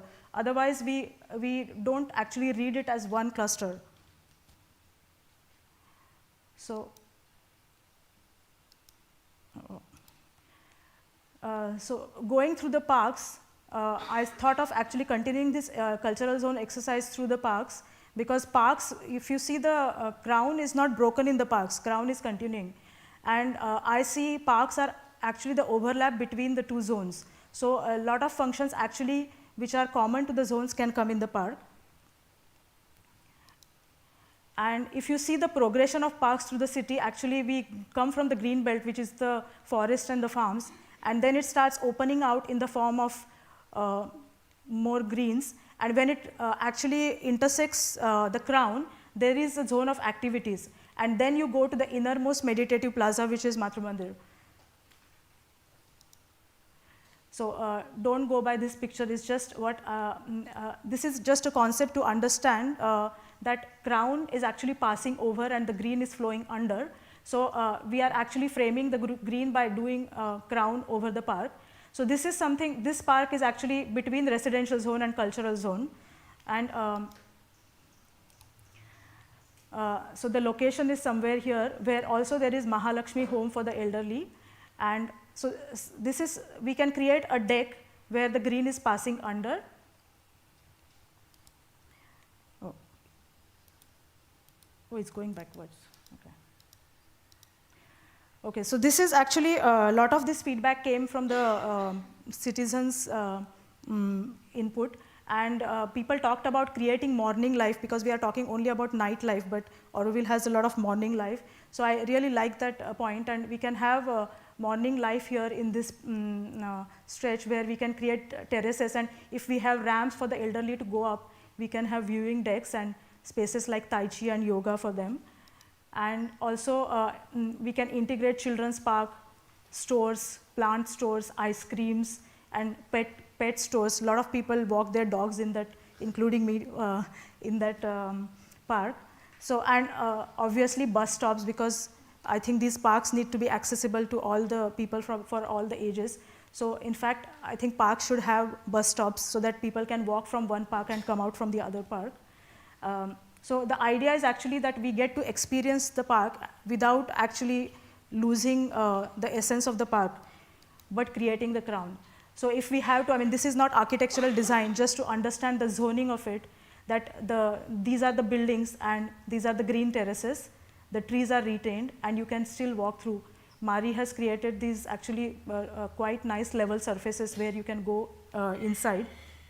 And this is the ramp which goes from Mahalakshmi Park, so we can actually climb on the deck. On the other side, since the water infiltrates to Mahalakshmi Park, we can create water terraces for children to enjoy. So it can be something like that, and the viewing decks. So this is actually becomes a lively zone. When we come to the northern side, which is actually the park between cultural zone and industrial zone, this is just a concept to understand that the crown is passing over. It's not like a heavy traffic road that we are crossing, but I'll explain it next. So here, this is actually closer to youth center. So we can have a little stretch where we are crossing higher. The space underneath is very much connected. Here again, to retain the concept as the vocational training is part of the cultural zone, and we can use these terraces as something like that. So these are actually steps overlooking the side of the schools and the green parks, and we can walk over. And again, don't go by my selection of pictures, but just to understand that we can have rooftop restaurants or coffee shops under, and the steps actually are interactive spaces, and again bus stops and eating out spaces. And actually this part can have let's say nightlife, so outdoor cinemas, and this can be create exhibition spaces. So it can be created without, it can be just mounts which are created, no need to have steps. I think I have to go back. And to come back to the plan, so it can become something like that. So the mobility, here I have shown only the mobility lane, which is actually in the same nature of the other spaces on two sides, and this can be water, and you can go from future school or cross here with exhibition spaces, and these are these outdoor cinema and the steps on the other side. Okay. Okay, so this becomes the crown stretch from two parks and the cultural zone. I mean, this is not an architectural design. I let architects to come and express their creativity. I let you imagine what you can create in this.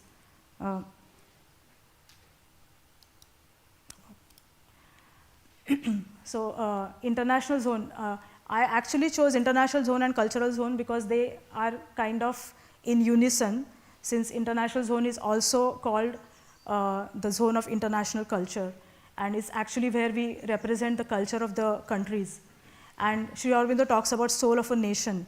So there's a difference in the soul and there's a difference in the culture. So both of these need to be represented in this stretch. So if you highlight the crown stretch in the original galaxy plan, it's very difficult to read the crown street, and it's kind of, let's say, defragmented.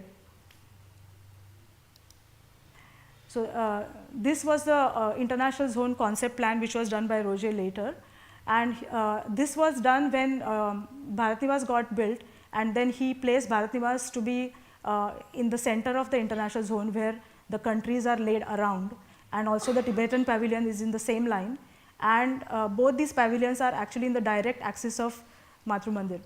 And then here you see the pattern of the crown is emerging with the crown street, and the buildings are kind of laid around the street in similar manner. And here you see actually the existing buildings. So this is the superimposition, and if you relate to the galaxy plan and the concept which is later, and the parks. So this park is actually very much the visitor center, I mean the guiding of the visitor center to the inner city, like Line of Goodwill has represented. Going back. Okay, so in order to relate to the context, this is what we have right now if we actually superimpose the crown street on the existing land. And there are two buildings, Unity Pavilion and Savitri Bhavan, and Language Lab on the other side. And Bharat Niwas actually right now stands here, and we need to connect this zone. There are also two parks on two sides, so it's a similar situation of cultural zone. So here, if you see now, the pattern of the buildings is kind of similar, it's defragmented, but it's actually on both sides of the mobility zone, and it's similar. This land is more challenging for development because it has Porambuk land, it has archaeological sector, it has this water canal, I mean the canyon which actually flows, and also the soil has very little rate of infiltration. And all the Bharat Niwas buildings which are partially underground get flooded because the water flows there. So we have to catch the water here. There are not many trees, but the water needs to be catered to. And also there is Bharatipuram, which is actually quite close to this strait. So if, I mean, again, I have tried to make some shapes of the building in order to relate to this concept, and to bring actually both the zones together, both the crown and the zone together. So it can become something like that. So here actually the axis will get connected to Bharat Niwas, and we can open up these two buildings, and here there could be restaurants of let's say international cuisine, so we actually represent international culture here. This stretch actually can be densified little later, where the land situation actually gets solved, and international hostel and other utilities can come here. We can actually connect Savitri Bhavan and Unity Pavilion and create some spaces also on both the sides. This is actually the continuation of the loop road, so something can happen here. Right now, Bharat Niwas parking is proposed here, so in future the parking areas will become something else. So these spaces actually can be utilized for big public gatherings. And the water bodies actually can be in the form of kund here, because it actually very much represents the culture of India. So the purpose of this exercise is this language can be treated in different zones to have varied experiences without losing the essence of the zone and still retaining the language and the galaxy concept. So this is where I have my 2 crowns. Haven't managed to do the other zones. I don't think I will have ever time to do that. So yeah, that's it.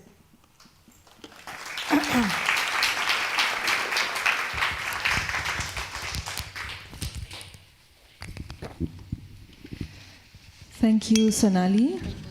Next, we have Marie presenting. I'll just take a moment to put the mics.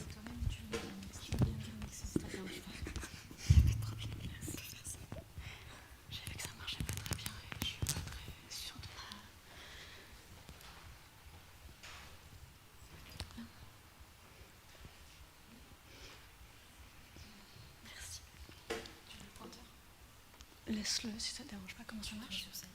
Ouais. Oh, ouais, ça va, ça c'est pas joli dans la caméra. Bien sûr. Et non, dis-moi où ça. Qu'est-ce qui marche encore? Ok. Ouais. Mais c'était en français.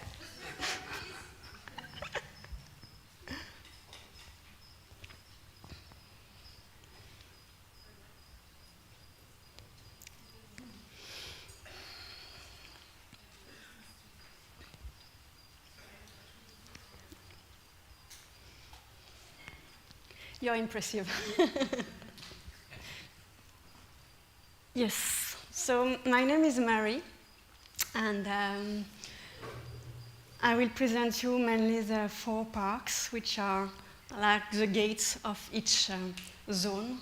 So I think it's kind of interesting to be after Sonali, after the 2 zones in both sides. Let's start. Yes, next. So I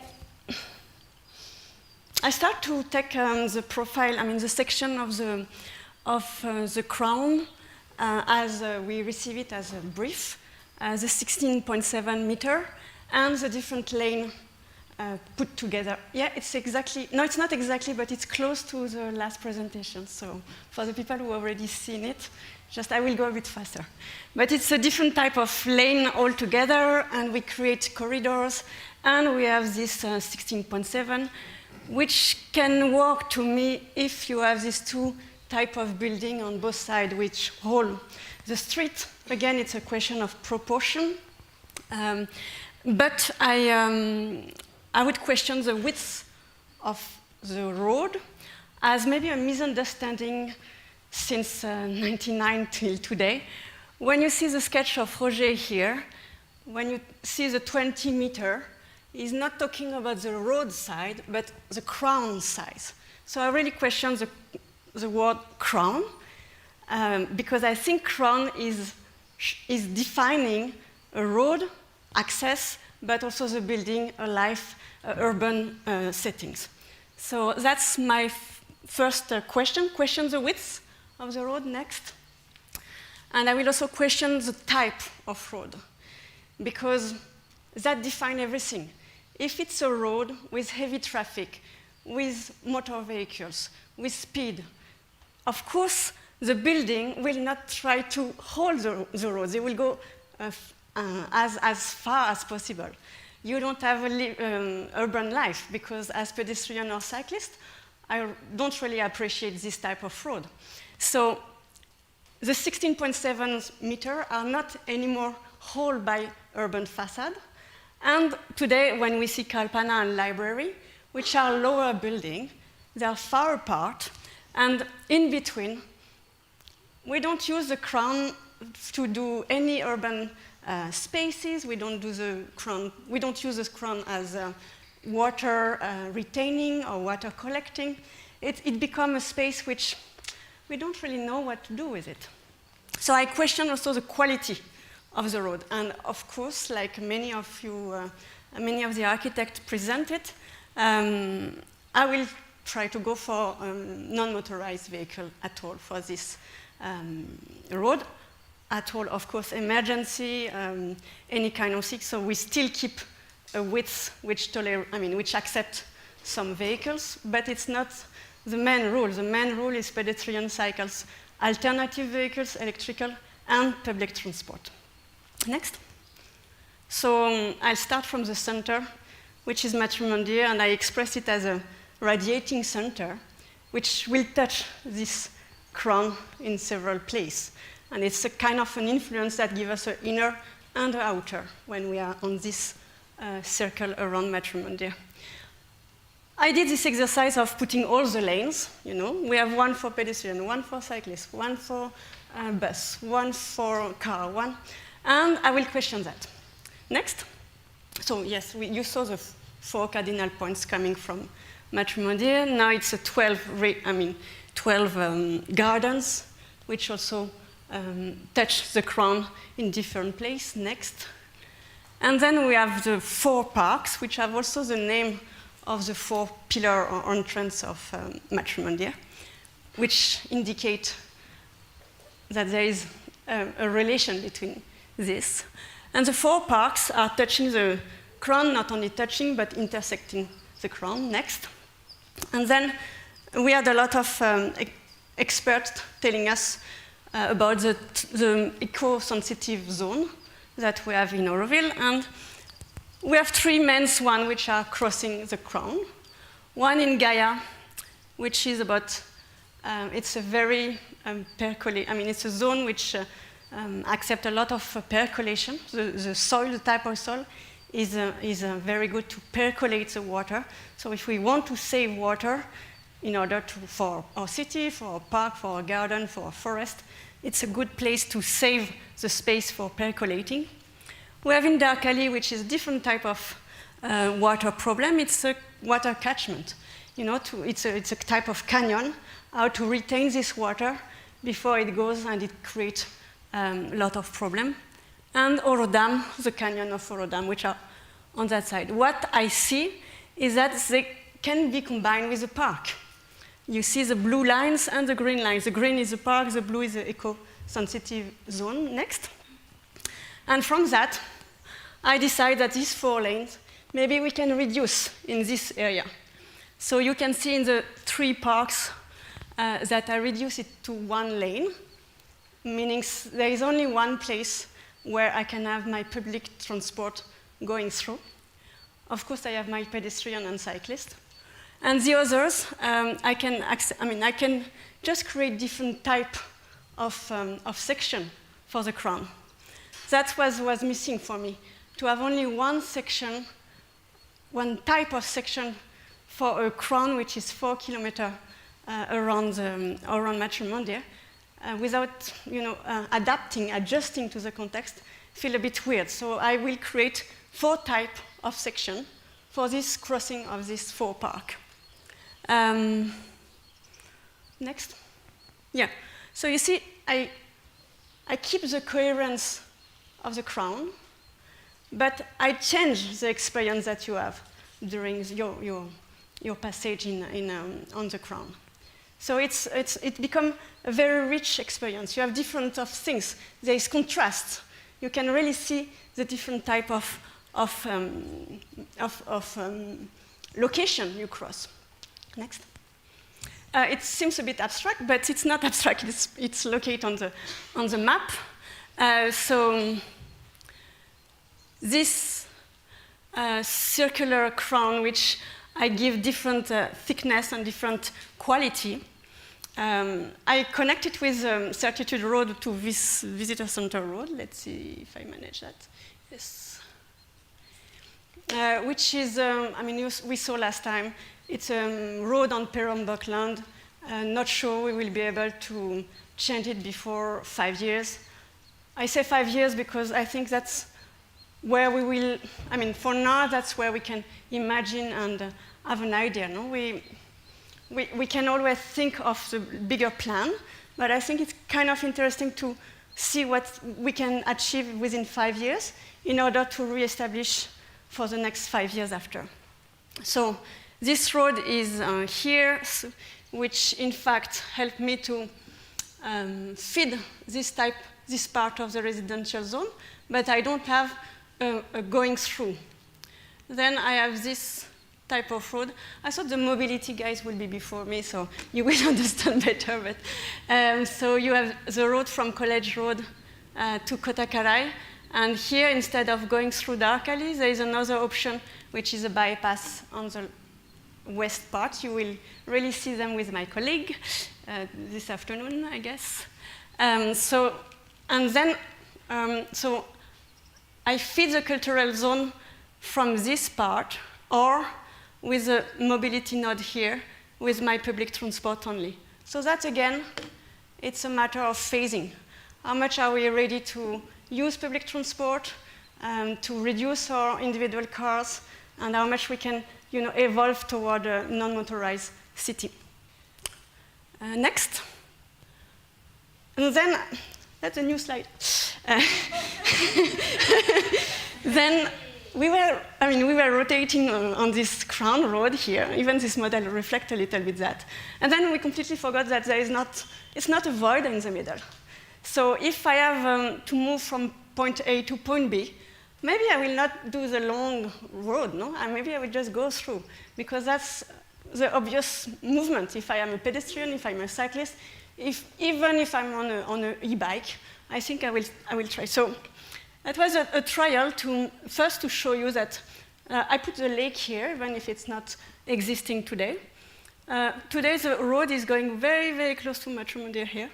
So I suggest that we create an alternative road here, and that helped to feed all this area of tunnel and all from both sides. No?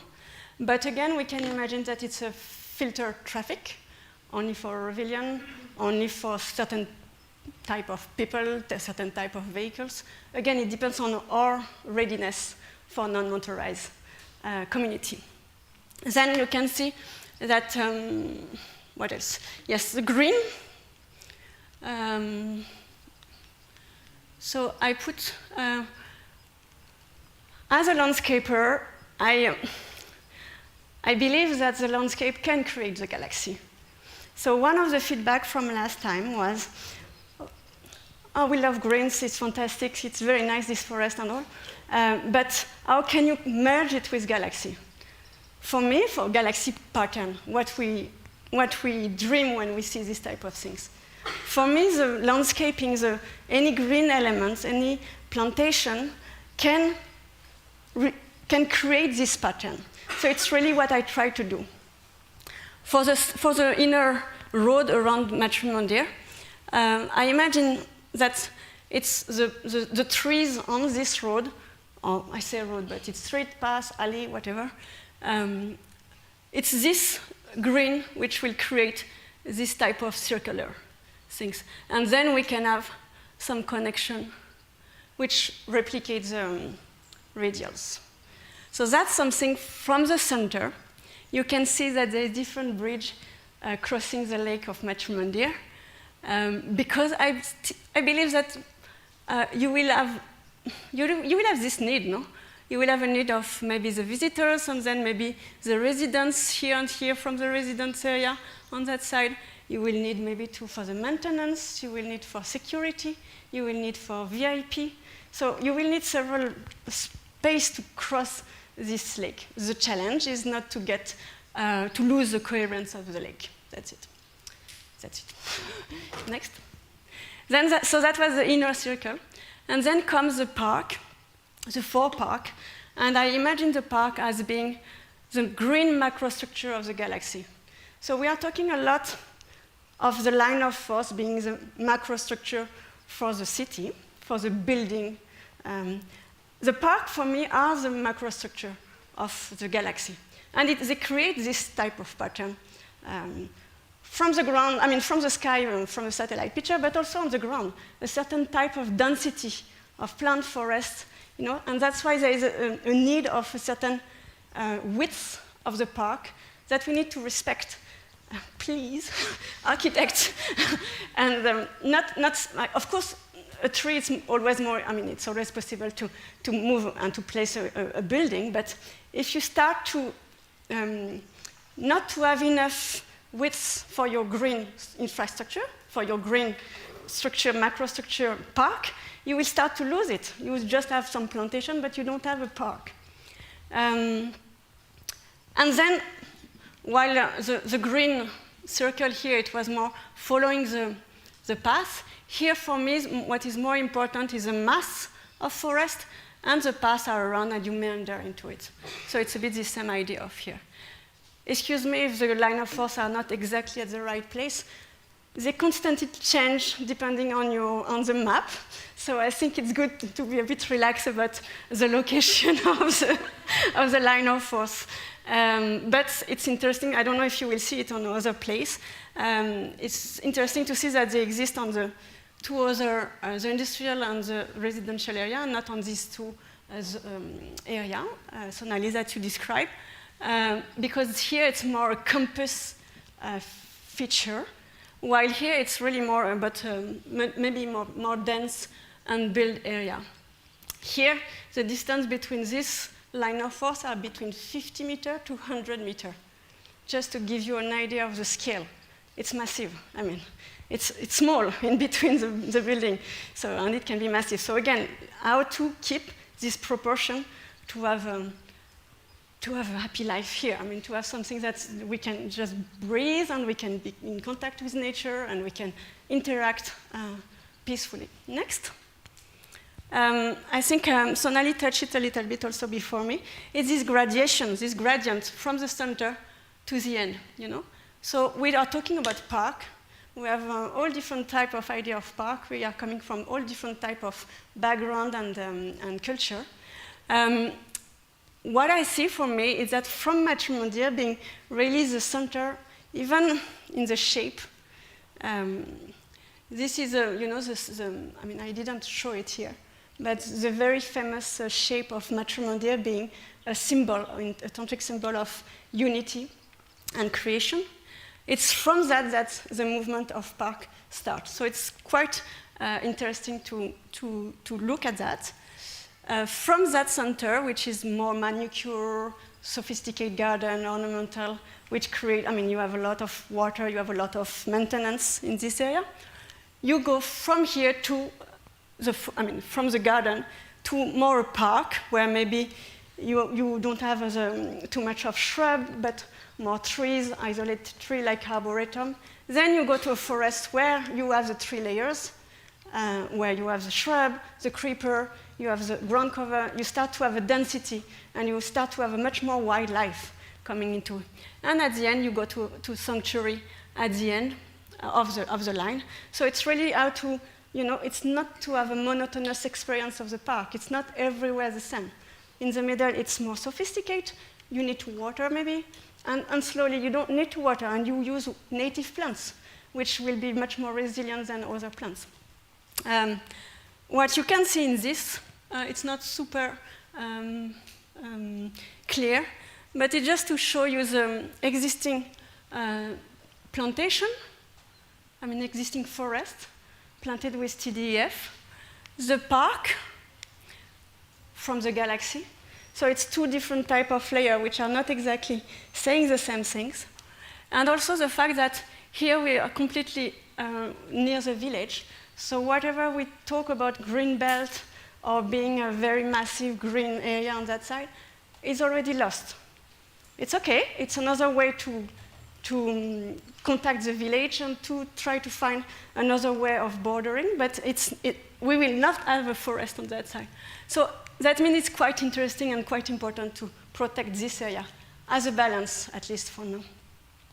And also what I think, this gradient means also the gradient where you see the sky, for example. For me, I just love to go to Matrimondia also because I have the experience of the stars, the moon, the sun rising. And if we have this experience here, maybe we don't need to have the same experience everywhere. So why not to have in the forest and in the deep park to have the cover of the tree? And it's to have different type of experience. Next. So we have the 4 parks, Ma Lakshmi, Ma Kali, Ma Saraswati, Maheshwari. The idea is to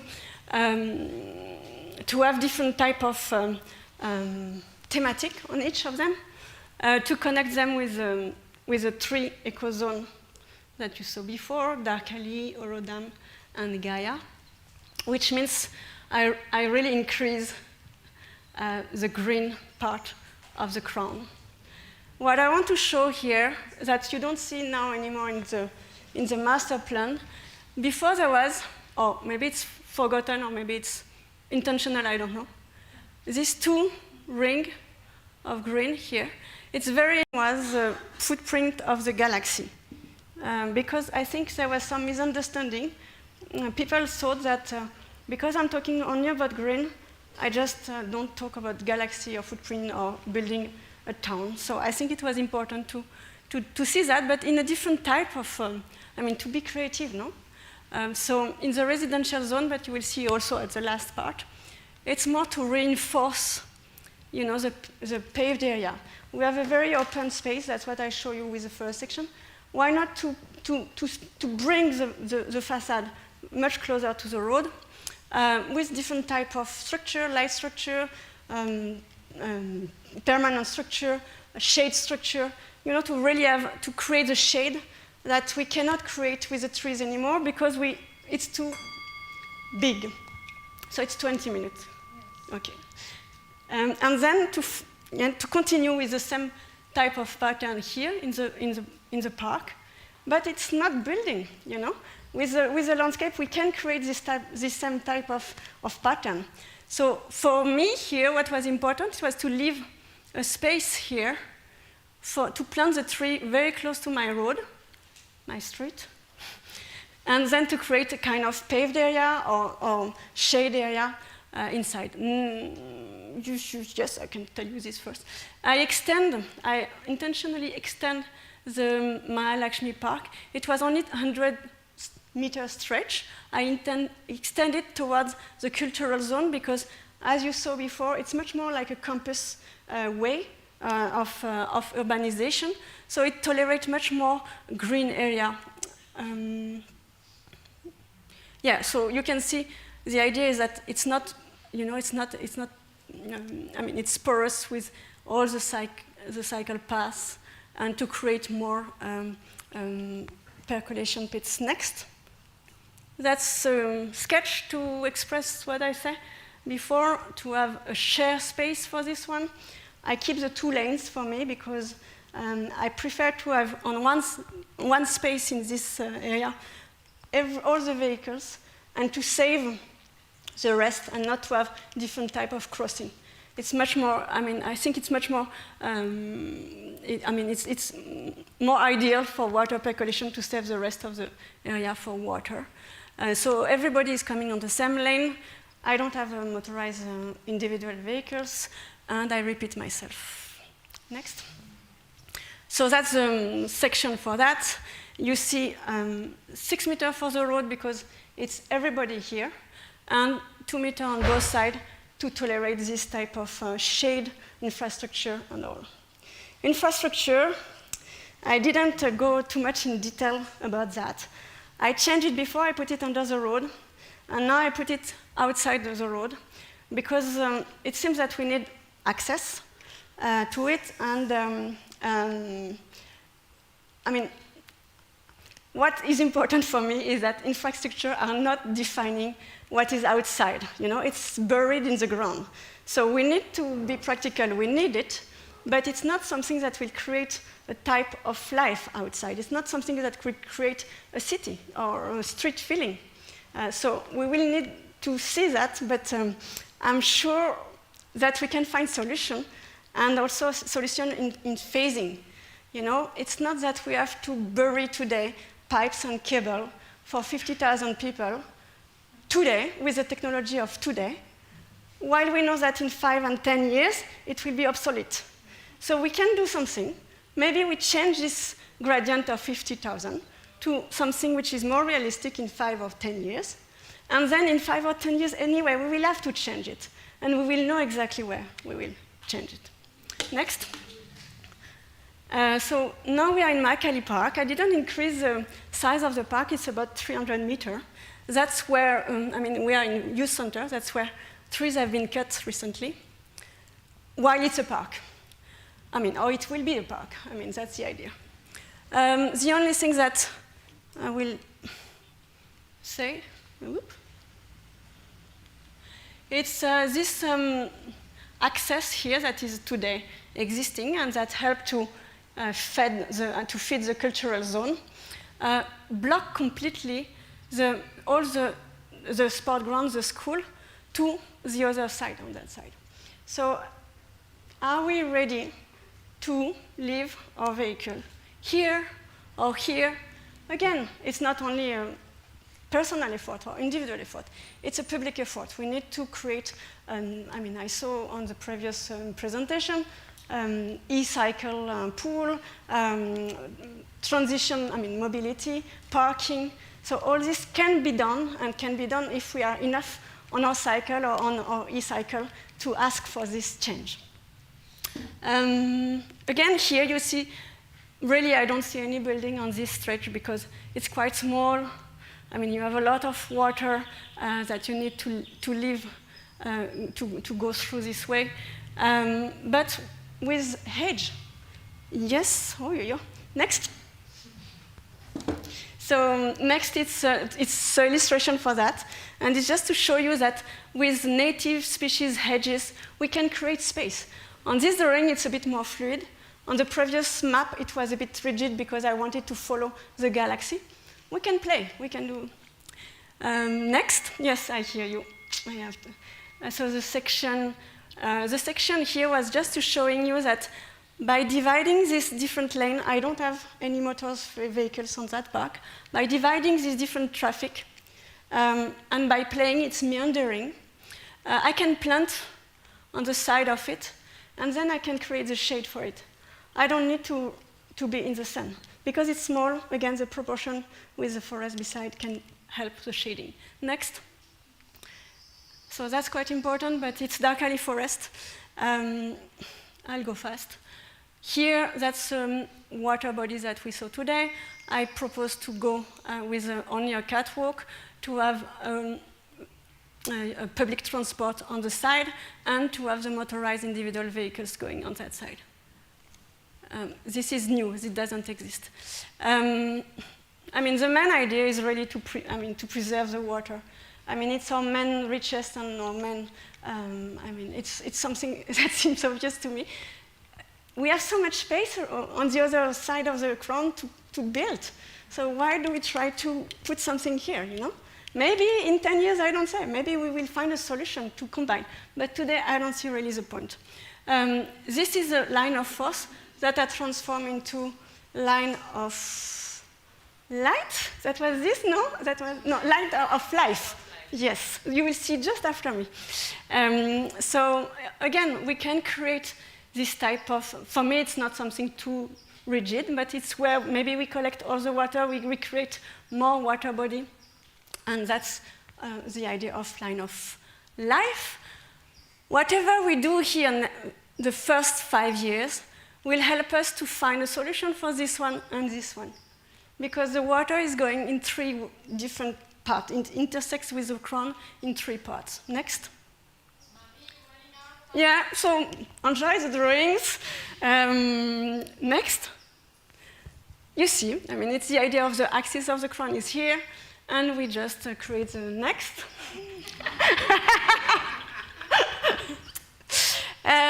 I thought that would be very short.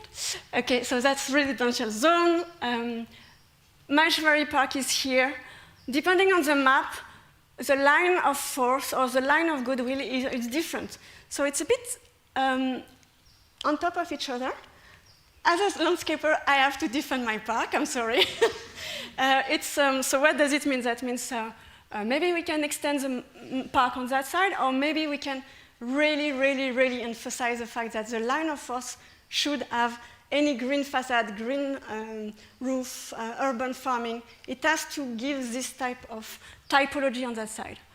Residential zone here, double line in the central, double line of trees, in the central part, and building on both sides to protect the canyon and to protect the education zone here. Next, sorry. So you see that, the double line here. Next. Double line. Now you have, yeah, I have 14, so now I have 14 meters, but I have a central area here, which I can plant because I put my both infrastructure on both sides, and I have shade. So suddenly I have a solution to have kind of a large crown. Next. I can't go there, no? I mean, I don't have time. Next. We do need to just set up for the next presentation. Yeah. So there are a few more minutes while maybe there's some commotion on the stage, just so you know. Yeah, I got it. So that was between the library and the Kalpana. You remember I mentioned the big, large open space which is already paved. My idea is to reclaim the paved area and to create shade, light structure, you know, really to recreate a life, urban life that you saw on the previous presentation. Maybe it was Radhika and Shivangi who was explaining how... Next. And then you see the solar kitchen here, Potus, and the stretch which is already paved. So it's really this idea, if the crown becomes a street, which you don't have any motorized vehicle, then you can recreate a type of urban life. You park your car, Aurovilian have their car in a building, you plug your cycle here, you do what you want. Next. That's it. That was the last slide to say what we can do next. In fact, we can absolutely do. So you see, you have 4 different sections already, you know. And if you start to do the other section on the galaxy, you have different type of section all around. Plan the park, create the plaza of the solar kitchen. Build a dark alley and divert the road west to dark alley. And then the other things are something like creating groups with the village about mobility. If we start to, you will see later, if we start to create this road here for the visitor center, we can really establish a communication with the village and with Quillapalayan. If we reduce the burden of the heavy traffic that we have now, if we take care of our own traffic, how we create this differently, and then that can help us to also envisage all this part here, all this border here. For me, it seems a bit complex. And yeah, the other is to create a public transport now. Yeah, that's it. Sorry. Thank you. Thank you, Marie. Excuse me. And yeah, just to say, we really don't want to cut the architects short, but we just really want to respect everyone's time and the other architects' time. And so when we go over, we take the time from the next presenters. And so, yeah. Next, we have Ganesh and Neha, who also have a live model they've brought with them, which is just being set up.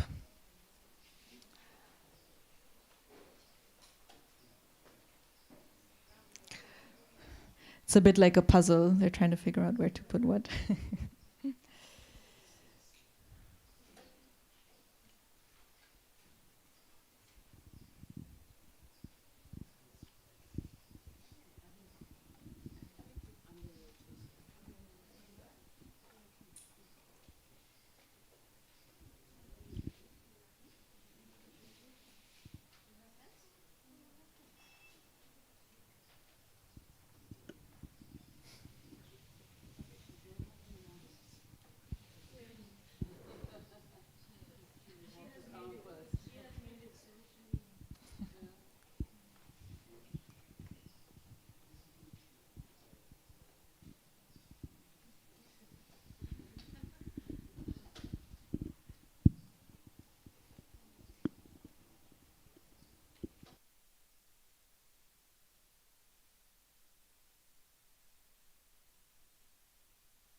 Can we have the mouse? No.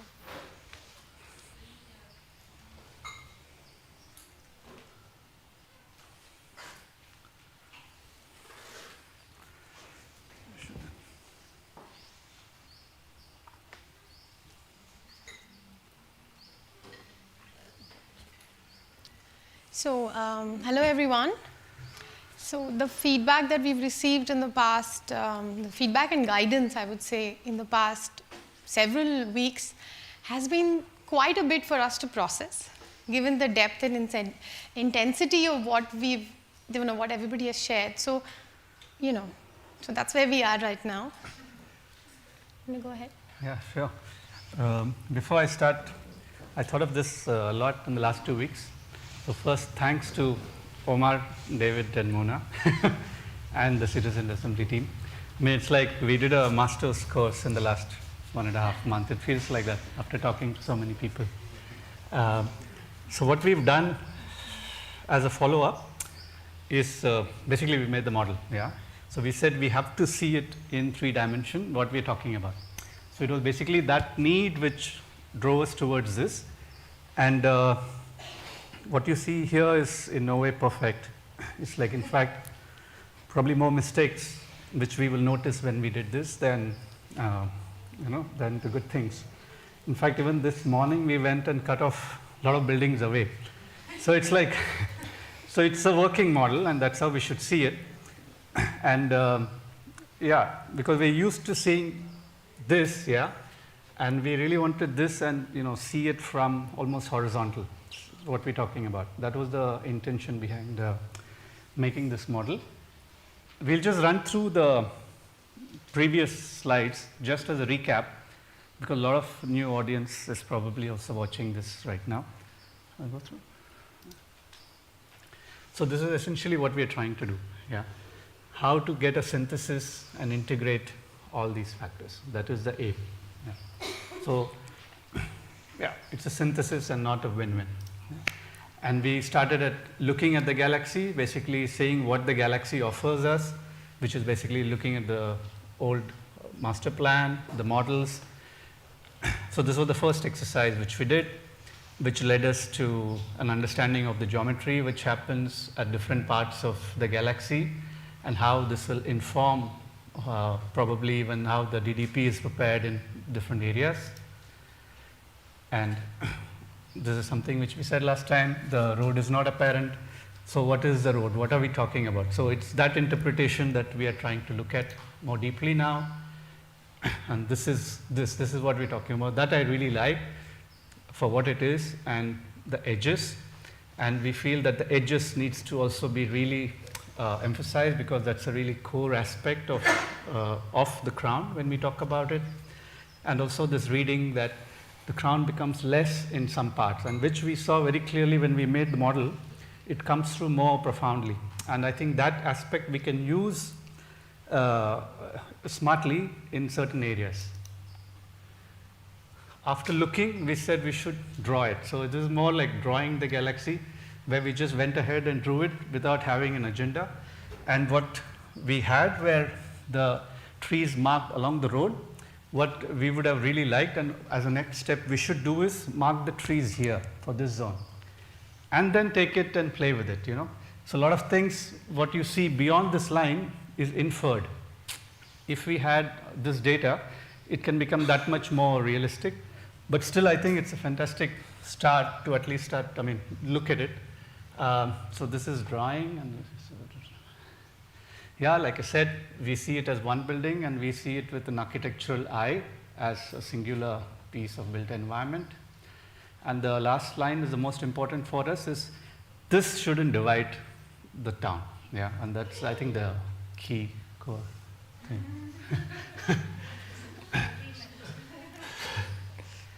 So yes, just quickly, same points as last time. Achieving a continuity of the built form that would be built by different architects over a long period of time. Integrating and acknowledging the neighboring building. Material palette, use one material from your neighboring building so that you get uniformity, but also diversity at the same time. Anticipate connections. And all these, many of these came through when we started doing the model, you could actually feel these things happening, and acknowledge the boundary definition of the courtyards and plots to be assigned, keeping in mind the edges of the crown.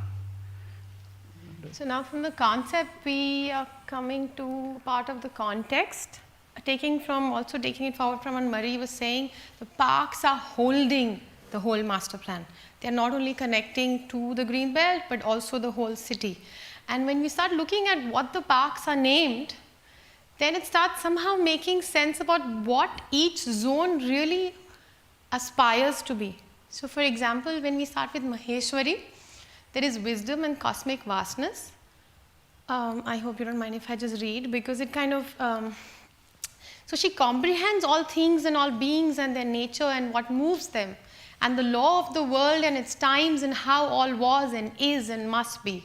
So somehow the international zone and a part of the residential zone makes sense, where there is Maheshwari Park, not just a park, but there is Maheshwari, you know.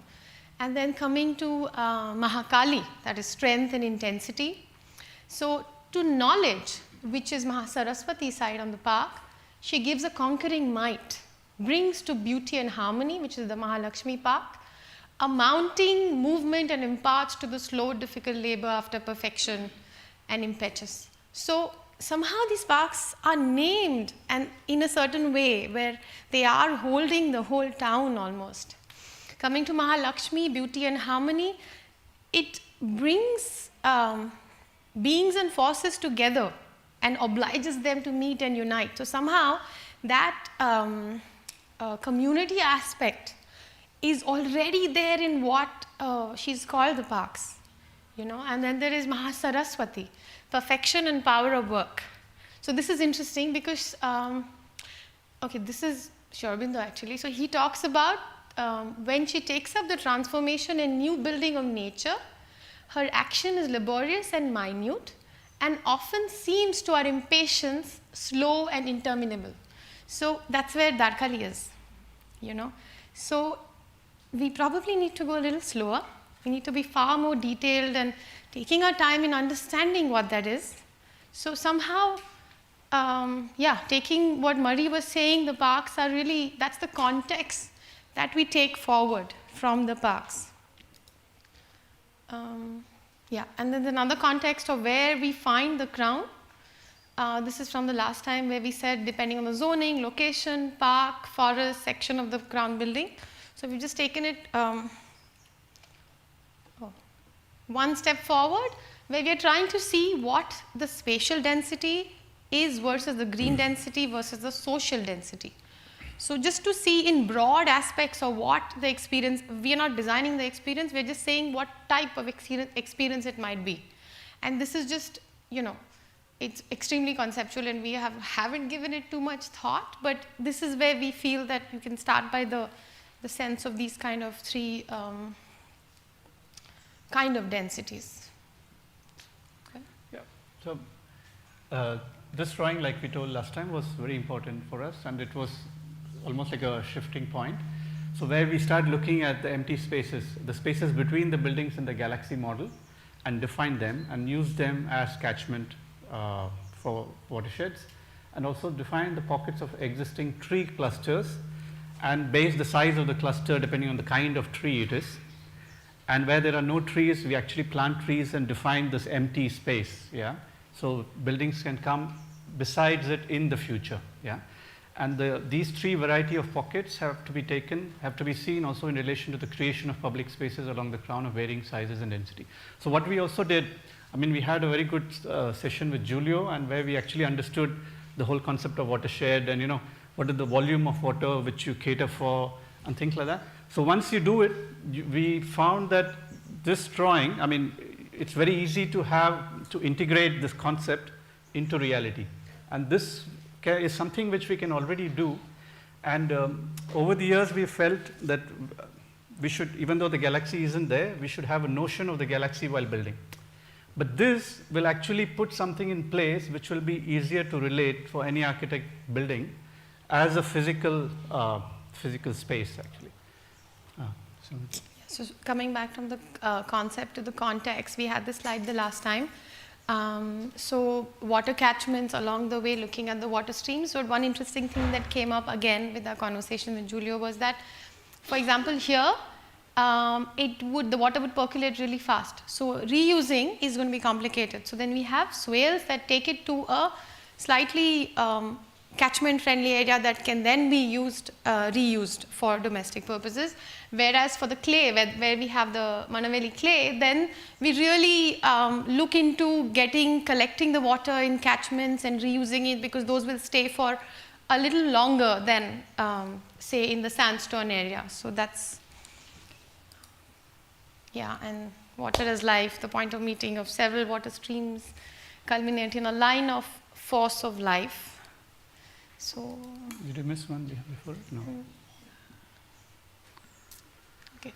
Okay, this is just a small slide we had done last time to indicate how the development could happen, integrating the existing trees and the water catchment areas.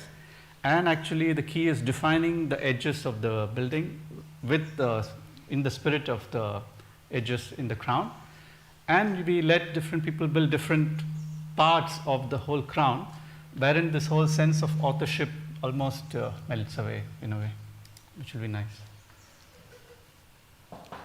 Yeah, of course. A new model of costing has to be established, because when you want to do all these connections and water bodies and all that, the costing will change. So somehow this has to be also integrated in the guidelines, so that the architects are supported in getting the buildings. Okay, so now coming to the context of the master plan perspective 2025, we begin by looking at what the master plan has, specific objectives of the master plan, and one of them is identifying the need for conservation of historic, ecologically sensitive and aesthetically important areas. So starting from the master plan document, we come to Darkali and the overlays of the zones and uses on the extent of Darkali forest. So when you see, the park is only a part of it, the Mahasaraswati Park. There's the industrial zone up there. There is the International Pavilion, Pavilions of Americas. Then the crown of the International Zone and the Industrial Zone crown area. So that's where, that's all of what exists in the. So looking at how the crown holds the forest rather than the forest making way for the crown. So you want to go? No, do it. We recommend the thinning of the crown as it passes through the ecologically sensitive areas, structures that touch the earth lightly, canopy walkways, bridges, culverts, special building guidelines for international zone that fall within the forest, building guidelines, materials, low impact structures for the industrial zone. Okay. And also the use, limiting the proposed building functions to ones like tree care, arboriculture, canopy experience. So what goes in? These are also part of the industrial zone. These are the industries that Auroville is very proud of, actually. So, really looking into the building uses that connect with the area. So one of the things with the functions is we try to figure out what all, you need a brief, right? So when you take the whole crown, 4.3 kilometers, and what do you put in it? The amount, the volume of functions which need to go in are still undefined. Yeah. So what we are playing with is very flexible. We might realize that some uses are needed much ahead in the future. So we are just keeping space. It's almost that's what we are doing right now. And for Darkali specifically, we had a lot of interactions and exchange of ideas as to whether it should be a park through just a walkway through Darkali or something else. Because last time we said we see almost like a bridge which crosses Darkali. And after a lot of thinking, somehow, at least me, I'm still there. I have not changed my perspective yet. And I still feel the idea of a bridge still holds relevance, mainly because if we talk about, we have to look at the crown not just as the road. Yeah, if we're just talking about the road or a path, fine. But the moment we talk about crown buildings, which include this, then I feel it's better to address that point already now. Yeah? And by doing a bridge-like structure going above, and also what helps is, you'll see in the model, actually the Darkali almost goes down by 3 meters and comes up. There is a natural slope. So if we use that and have a different kind of architecture going along the crown street there, wherein you have just very simple pavilions which float among the trees, I think we have a great chance of redefining crown in this area, which should be very beautiful. And I think we shouldn't lose that chance. So that's where I'm going, I think. And also, 2 days back, we discovered that in some of the documents, these 2 lines of forces weren't there. So we are not sure whether, if you ask us, we'll say, okay, remove those 2 lines of forces, yeah? If you say, okay, keep it, then we'll say, okay, let's do a line of force of water. But if you say it's not enough, then this is what we would do. So that's the gradation of our thinking. So if we do a line of force over the line of force of life, we feel it could look something very thin, very light, maybe just steel, wood, something like that, and something which rises gently over through the trees, and with related functions of what Darkali is doing, and the functions. Yeah. So this is the probably how it could be when you walk along the bridge going through Darkali. The previous slide is important. Yeah. So looking at the master plan document again, we've just collected everything for the permitted uses for the crown in different zones. And actually when you look at it, there are several repetitions. So really studying those uses can give, I'm sure it will give us pockets of places where the density can be really low. So this needs to really be looked at. For example, I think there's a sub post office twice, and then I think 2 banks or something like that. So yeah, so one can really study that. I think. So in terms of qualitative, this is again from the last time, creating a sense of discovery, designing for cognitive ease, Shinrin Yoku, which a lot of people said, wow, that sounds lovely. An invitation for mindful movement through planned walkways and cycle paths, built environment that is planned as a nudge to pause, and bringing in a sense of delight. Okay. I don't understand mobility. So this, I just have a question. Mobility for whom? Pedestrians, cyclists, bikes, cars, snakes, running toddlers, tippers with sand, goats, school buses, portous bags with aching backs, trucks, slow pedestrians with an unsteady gait. Now that you can decide what that might mean. Mongoose, tractors, through traffic, frogs who jump at headlights, the ones who are late, ambulance, fire truck, concrete mixers, e-bikes, cows. I don't know. So that's my bit about mobility.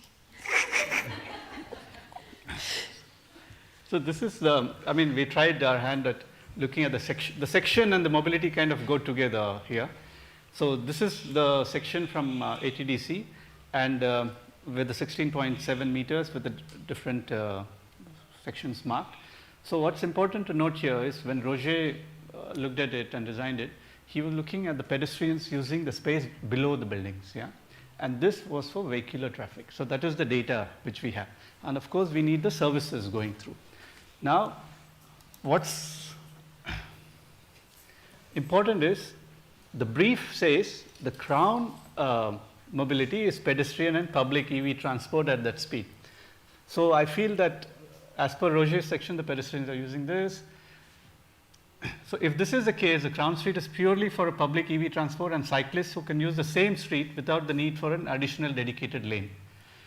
So we could actually come with a smaller section of the road of just 6 meters, keeping that in mind, which will satisfy the brief, which is what is intended. Yeah?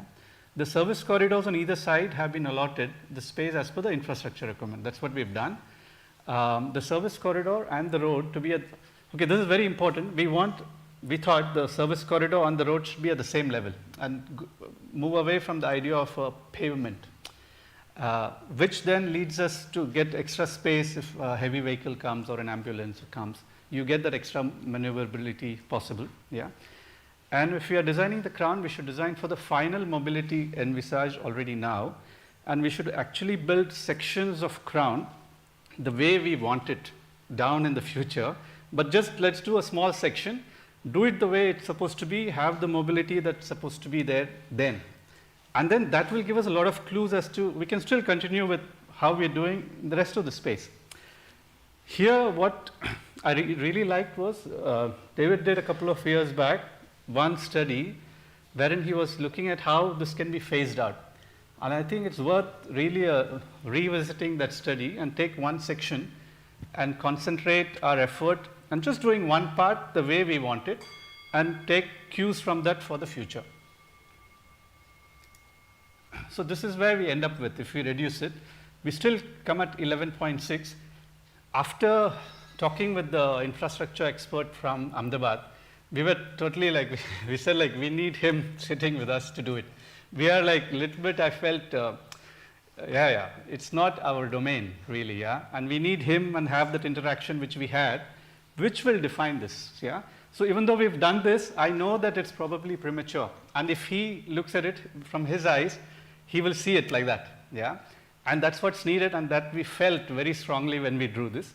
But what we tried to show in this section is, this connectivity is the most important. So this is the difference which I wanted to highlight from the previous section.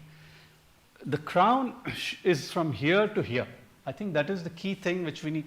Even though that part of the crown is in the zone, but that's still the crown. Because if we have it would arise, it would lead to.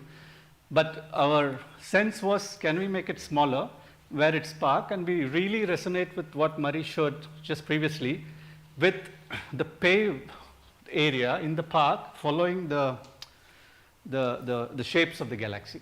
And somehow we felt that the crown should pass through the park, but with a much lower density. I don't think we should stop it, so which is why we tried to show it here, wherein you get a sense of the density reducing and then kind of going up again. So there's something in that direction. We missed a slide in the middle, if I thought may. so. Yeah, go ahead. When we were talking about the catchments, so designing for the dry season. So when we do the catchments, the wet season is very short. So we plan the blue is also the social infrastructure. So you actually make the catchments as social meeting places, small amphitheaters, and then of course then they fill up in the 2 or 3 months, and then they go back to being social infrastructure. So they are not just big holes in the ground, but really integrating the social life as well. So when we read the galaxy, what's very interesting is when Roget's the landscape in Roget's galaxy model is actually flowing. It doesn't follow the structure of the galaxy. And what we are proposing here is that we follow the structure in the landscape. And the reason we are doing it is these connections we feel would evolve. It's very this is where the merge needs to happen, and this is kind of like a dilemma which I'm bringing out here. If you read this carefully, you see the way the galaxy moves, the landscape in the galaxy model moves. And this is something which, when we spoke to Paul, he kept talking about the connection, and it was like really puzzling for us, and we really tried to do it. And when a very important slide which Murray showed, so like when we talked last time that you pick the galaxy model up, it'll almost come together because they're all connected. A similar sense we should kind of apply on the landscape, wherein all the landscape is connected. How do we do it? We don't know yet, which is why we tried to show what we tried to show in the model here. That is the attempt which we are going towards. But this is a very important aspect which is still a little bit puzzling for us. Just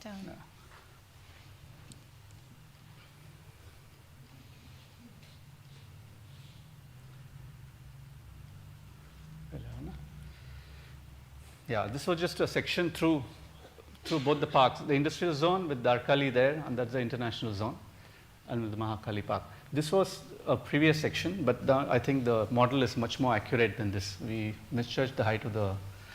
We found 2 different data of the heights of the line of force, therefore the difference. And this is something which we did and we completed. So for 8 months, when you take the sun chart and see in the hottest time where where the street might be hot.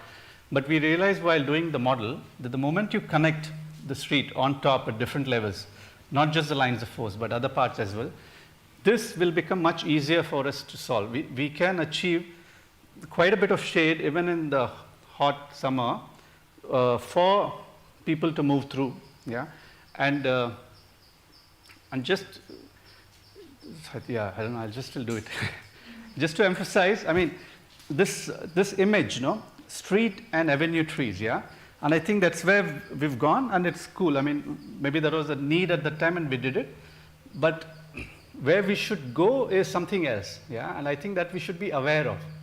That is a certain pattern, and that pattern you don't see it in the galaxy model. That's what we're trying to say, and we should be conscious of that. And in the same vein, at least the aspiration is, how do you say it? The urban form of the galaxy is, even though we all take references from what we've seen, yeah, the aspiration is it should be something we have not seen. And I think that's where we should head towards, yeah. What that means, God knows, yeah, but we should consciously avoid going where we have gone. Yeah, I think that's where we should, yeah, it's the focus, let's say. Yeah. That's it.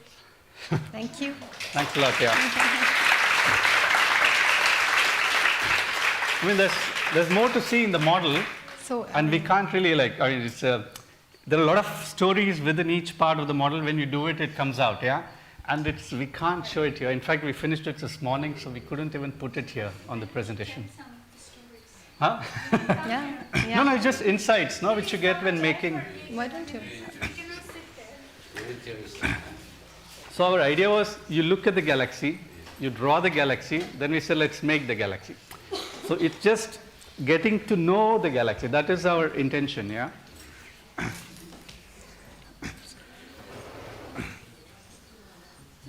So here the sense of, of the density comes through when you look at it like this, where, like Murray said very clearly, no, this is the most dense part with the lines of force and these buildings being 150 meters at distance, yeah.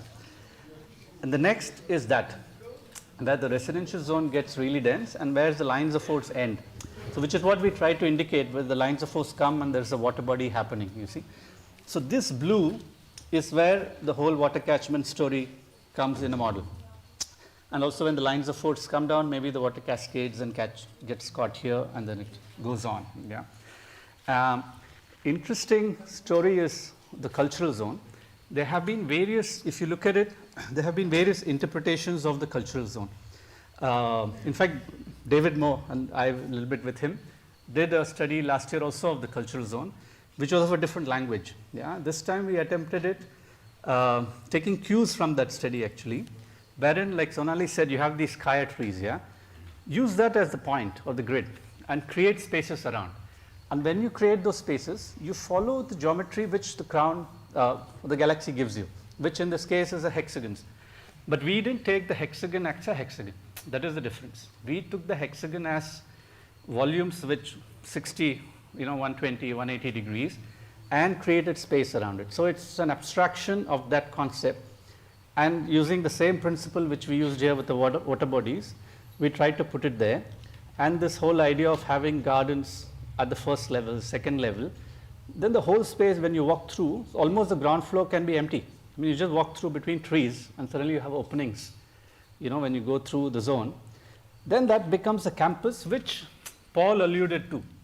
And we saw where he was coming from, especially for the cultural zone, to see it as a campus where different things happen. Because cultural zone is also a place of learning in a sense with theater and things like that. And it's one of the most important spaces we feel in Auroville. And yeah, there's just an attempt to look how this might perhaps go ahead. And also when we did the model, we just took different widths of the building, 20 meters, 15 meters, 10 meters, 7.5 meters, and played with it. Basically, we played with it, yeah.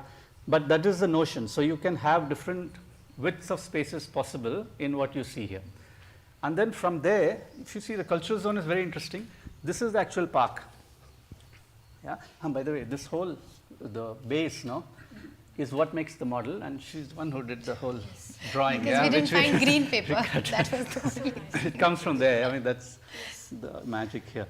And this is actually the park. But you see, in the cultural zone, you have the whole space from here to here where the buildings are defined till reaching the park. It's like a transition. So technically, like Marie also said, the park starts from here and goes all the way there. And this is the space where we try to say, from that density, you come down lower, have a little pavilion through the park, and then comes, bam, you have all this high density. And it's a different kind of experience. And when we say we should try a section of the crown to, as an example, it could even be anywhere here, because this is fairly, there is very few buildings along this stretch. We can take one section and see how it feels, and then take cues to develop. And then this is our famous Darkari line of force of water. I mean, you can just, the model can work like this, absolutely. And if it needs to, it can also do this in a different way. I mean, this has to be a building by itself, I mean, of a certain character. And this is what we see could happen through Darkali. You can have the bridge, and you have different decks going, and then you have pavilions. So basically, you're at a much higher level than the tree. And when you're here, you're on top of the canopy of the tree. So you get the whole experience of a tree here. And international zone, of course, we've indicated also this is something we have not looked at. That's the archaeological site. And we should speak to Popo. But again, that gives us a great chance of the crown passing through something really beautiful. You go through something there where you see the whole excavation below you, which is perfect in the international zone. It's the idea of nation, civilization, basically an old civilization, yeah? And then from there you come through this, and then the industrial zone is perfect, yeah? And that is the line of goodwill just next to the park, which we've highlighted. Huh? Oh, yeah. Right. Other way around. Sorry, yeah, that's a 2 a.m. mistake, huh? Good point. I'll tell him. And here we tried what Shailaja had mentioned when we had our interaction. How does the ideas interact with the existing buildings, yeah? And this is a very feeble attempt at that. But I think this is just the first step, and that section needs a lot of, I think, attention and study as to how this, whatever you want to build, connects. And, so it's, you already see the different areas which we need to concentrate on when you look at it like this. And that's where we are. Thanks.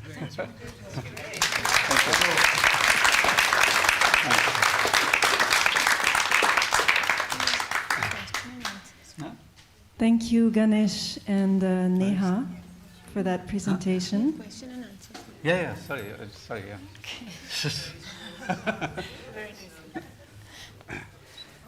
So, Marie, you can stay here. Also, Marie, no? And I'd like to invite Sonali also. Okay. Okay.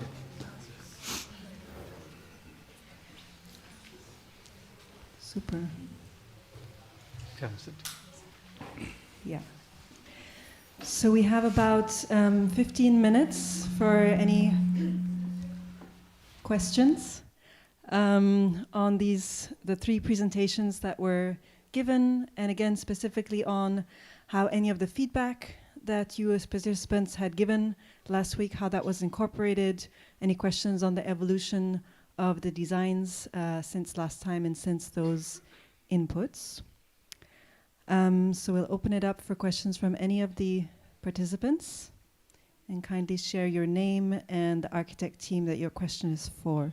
So I'll take 3 questions, and then we'll see if we have time for more. So I have Tuan.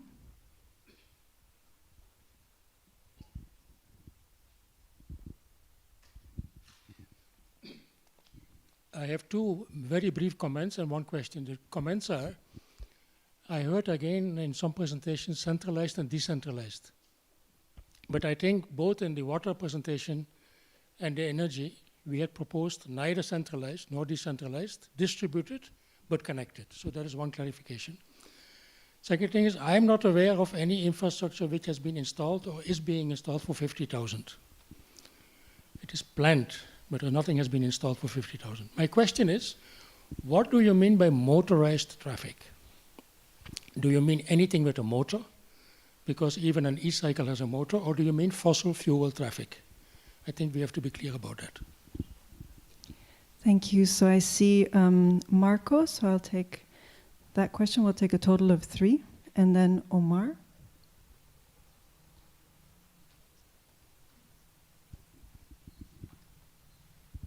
Yeah, my name is Marco. I just want to point out on cultural zone. I know that this concept for the architect is something that is not acceptable, but artists usually, we have seen in artists, they have their identity and their way of thinking about the building. Definitely Kriva, something like Kriva, just to understand, Kriva and Louis from Hibiscus, they have totally different concept of the building they would like to have. I know that many people don't like, for example, the Louis idea of this canopy, etc., but the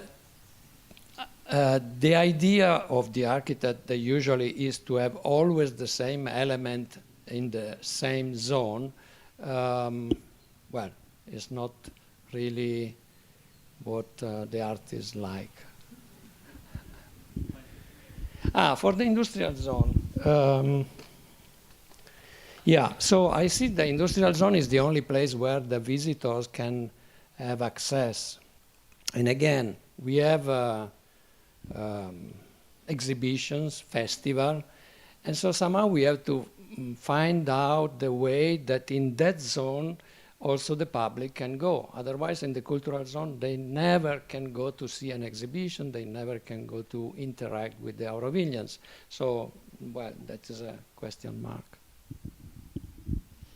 Thank you. So we'll take Omar's question and then hand it over to the architects for any responses.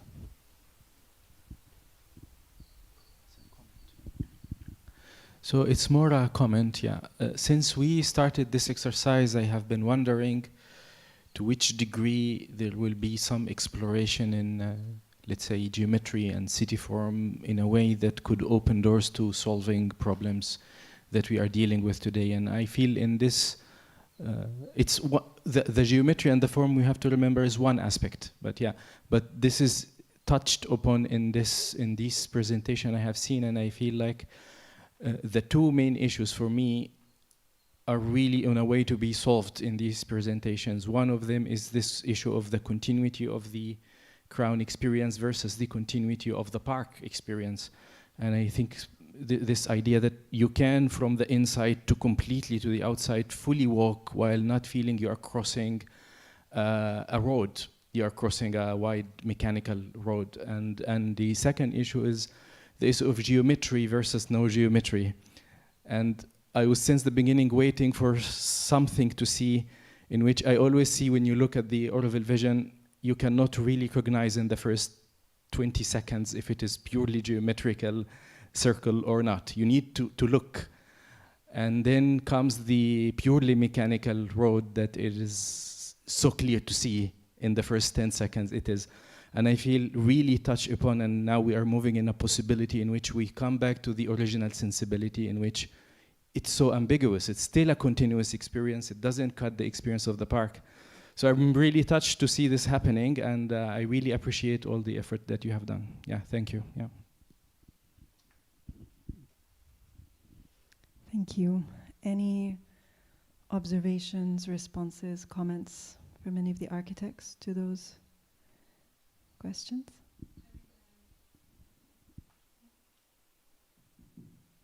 I will just answer to the motor ride or things like that. For me, it's really to reverse the idea of a road. So it's not so much about is there a motor or is there no motor. It's about what it's creating, no? So it's noise, pollution, and speed. So to inverse that into going slow, interact, just not to have noise. That it doesn't mean silence, but it means the sound of a living experience, of a living place, of a plaza. And pollution, of course, for me, it's to have the chance to breathe under the trees and to have another type of experience. The story of the 50,000 was coming from 2 days ago when we had this interaction with the expert, also another part about infrastructure. And I just realized that we are putting cables on pipe, and the technology is so fast that we are already behind it. So how to create something which will be fantastic for us for the next 5 years, 10 years, knowing that the growth of Auroville, yes, we want to grow, but not at an unreasonable ratio. Thank you, Marie. Any other comments, observations on any of the other two questions also? I will just respond to the geometry and what you were talking about. So geometry is not something which is rigid, so and it doesn't limit us from architectural expressions. So there is a lot of possibility in creating what we want to create still for artists. And one thing which actually I forgot to mention in my presentation is actually we are talking about the palette of the buildings, but we should also look at the palette of the right of way, because that is actually guiding us through. And it's also a space. So if we have to start reading it as space, we have to actually talk about how we treat that. And the surface textures of different, let's say, lanes of right of way also actually are important.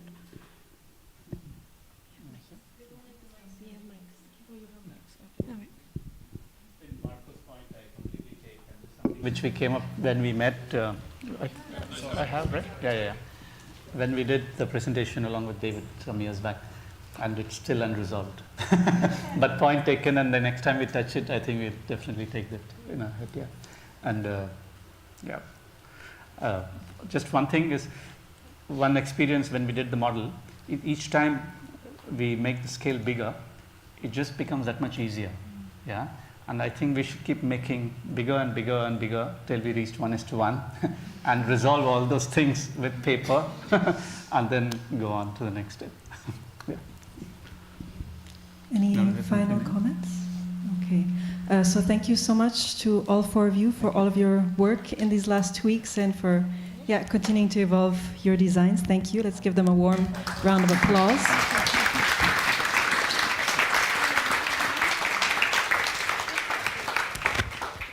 So just a few logistical points.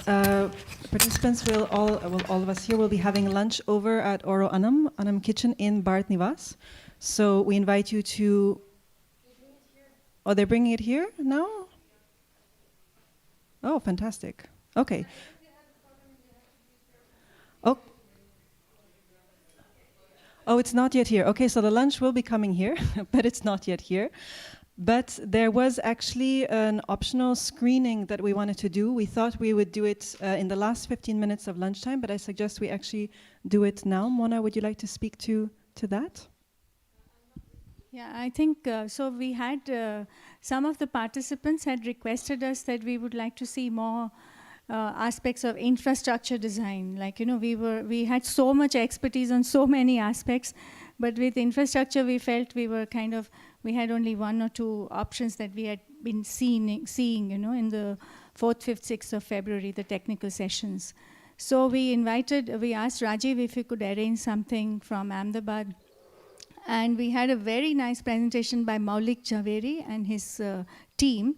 And it's only 15 minutes or even less, and very crisp. And we all the people who saw it, the participants felt it was worthwhile because it gave different options of what is possible, what they have done in other places in India.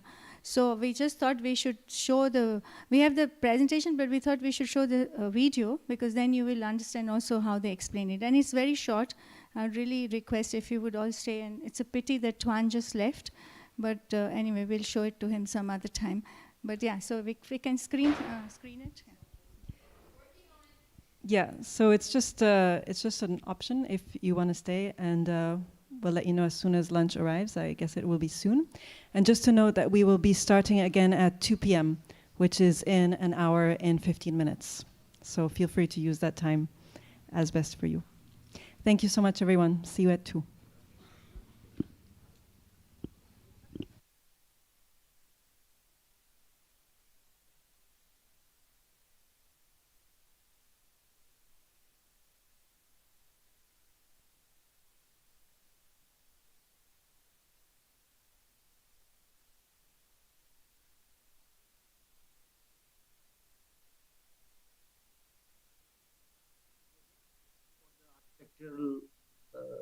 Firms. We work with Vastu Shilpa consultants since now many years, and with them we have worked for many projects, many innovative projects under the guidelines of Rajiv sir. For Smritivan, Rashtriya Raksha Shakti University, IIT Gandhinagar, IIM Udaipur, Flames University. Right now we are working for school building in Chennai and Nalanda, of course. So right now, the today's major presentation which we would like to talk about is the various infrastructure we normally consider for the development of when we develop an infrastructure like roads and things for a development. And these are the kind of infrastructure MEP what we required is we required electrical cables, we required common service cables, we required fiber cables, data cables. Then we required water supply network pipes, drainage pipes, stormwater network, solid waste management might be in scope of a corporation, that and gas piping. So these are the normal services which we required and definitely need to consider while designing the roads, because there would be definitely some kind there would be maintenance. So how would we design the system which would reduce the downtime, which will reduce my headache to people, everything. So according to that, we designed the systems in various methodology, and today we would like to share the experience of two extreme networks. One is a pole, as Rajiv sir has mentioned, which is Dalni pole in Ahmedabad, the old city, which we have restored with the help of Seva, which we would like to share. And another is a new CBD which is coming up in near Gandhinagar, which is GIFT City. This is the basic map of a phasing map of a Dalni pole. The total stretch is around 250 meters from entry to this. This is it's a public road. So that was RT's impression which they would like to do. For these, we have also got some Hoodco awards.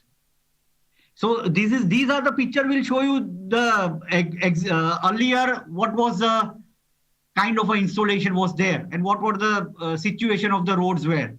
This is what we would like. This shows the proposed view of a similar thing.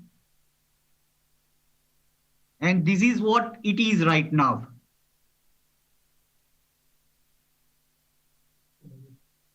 After development.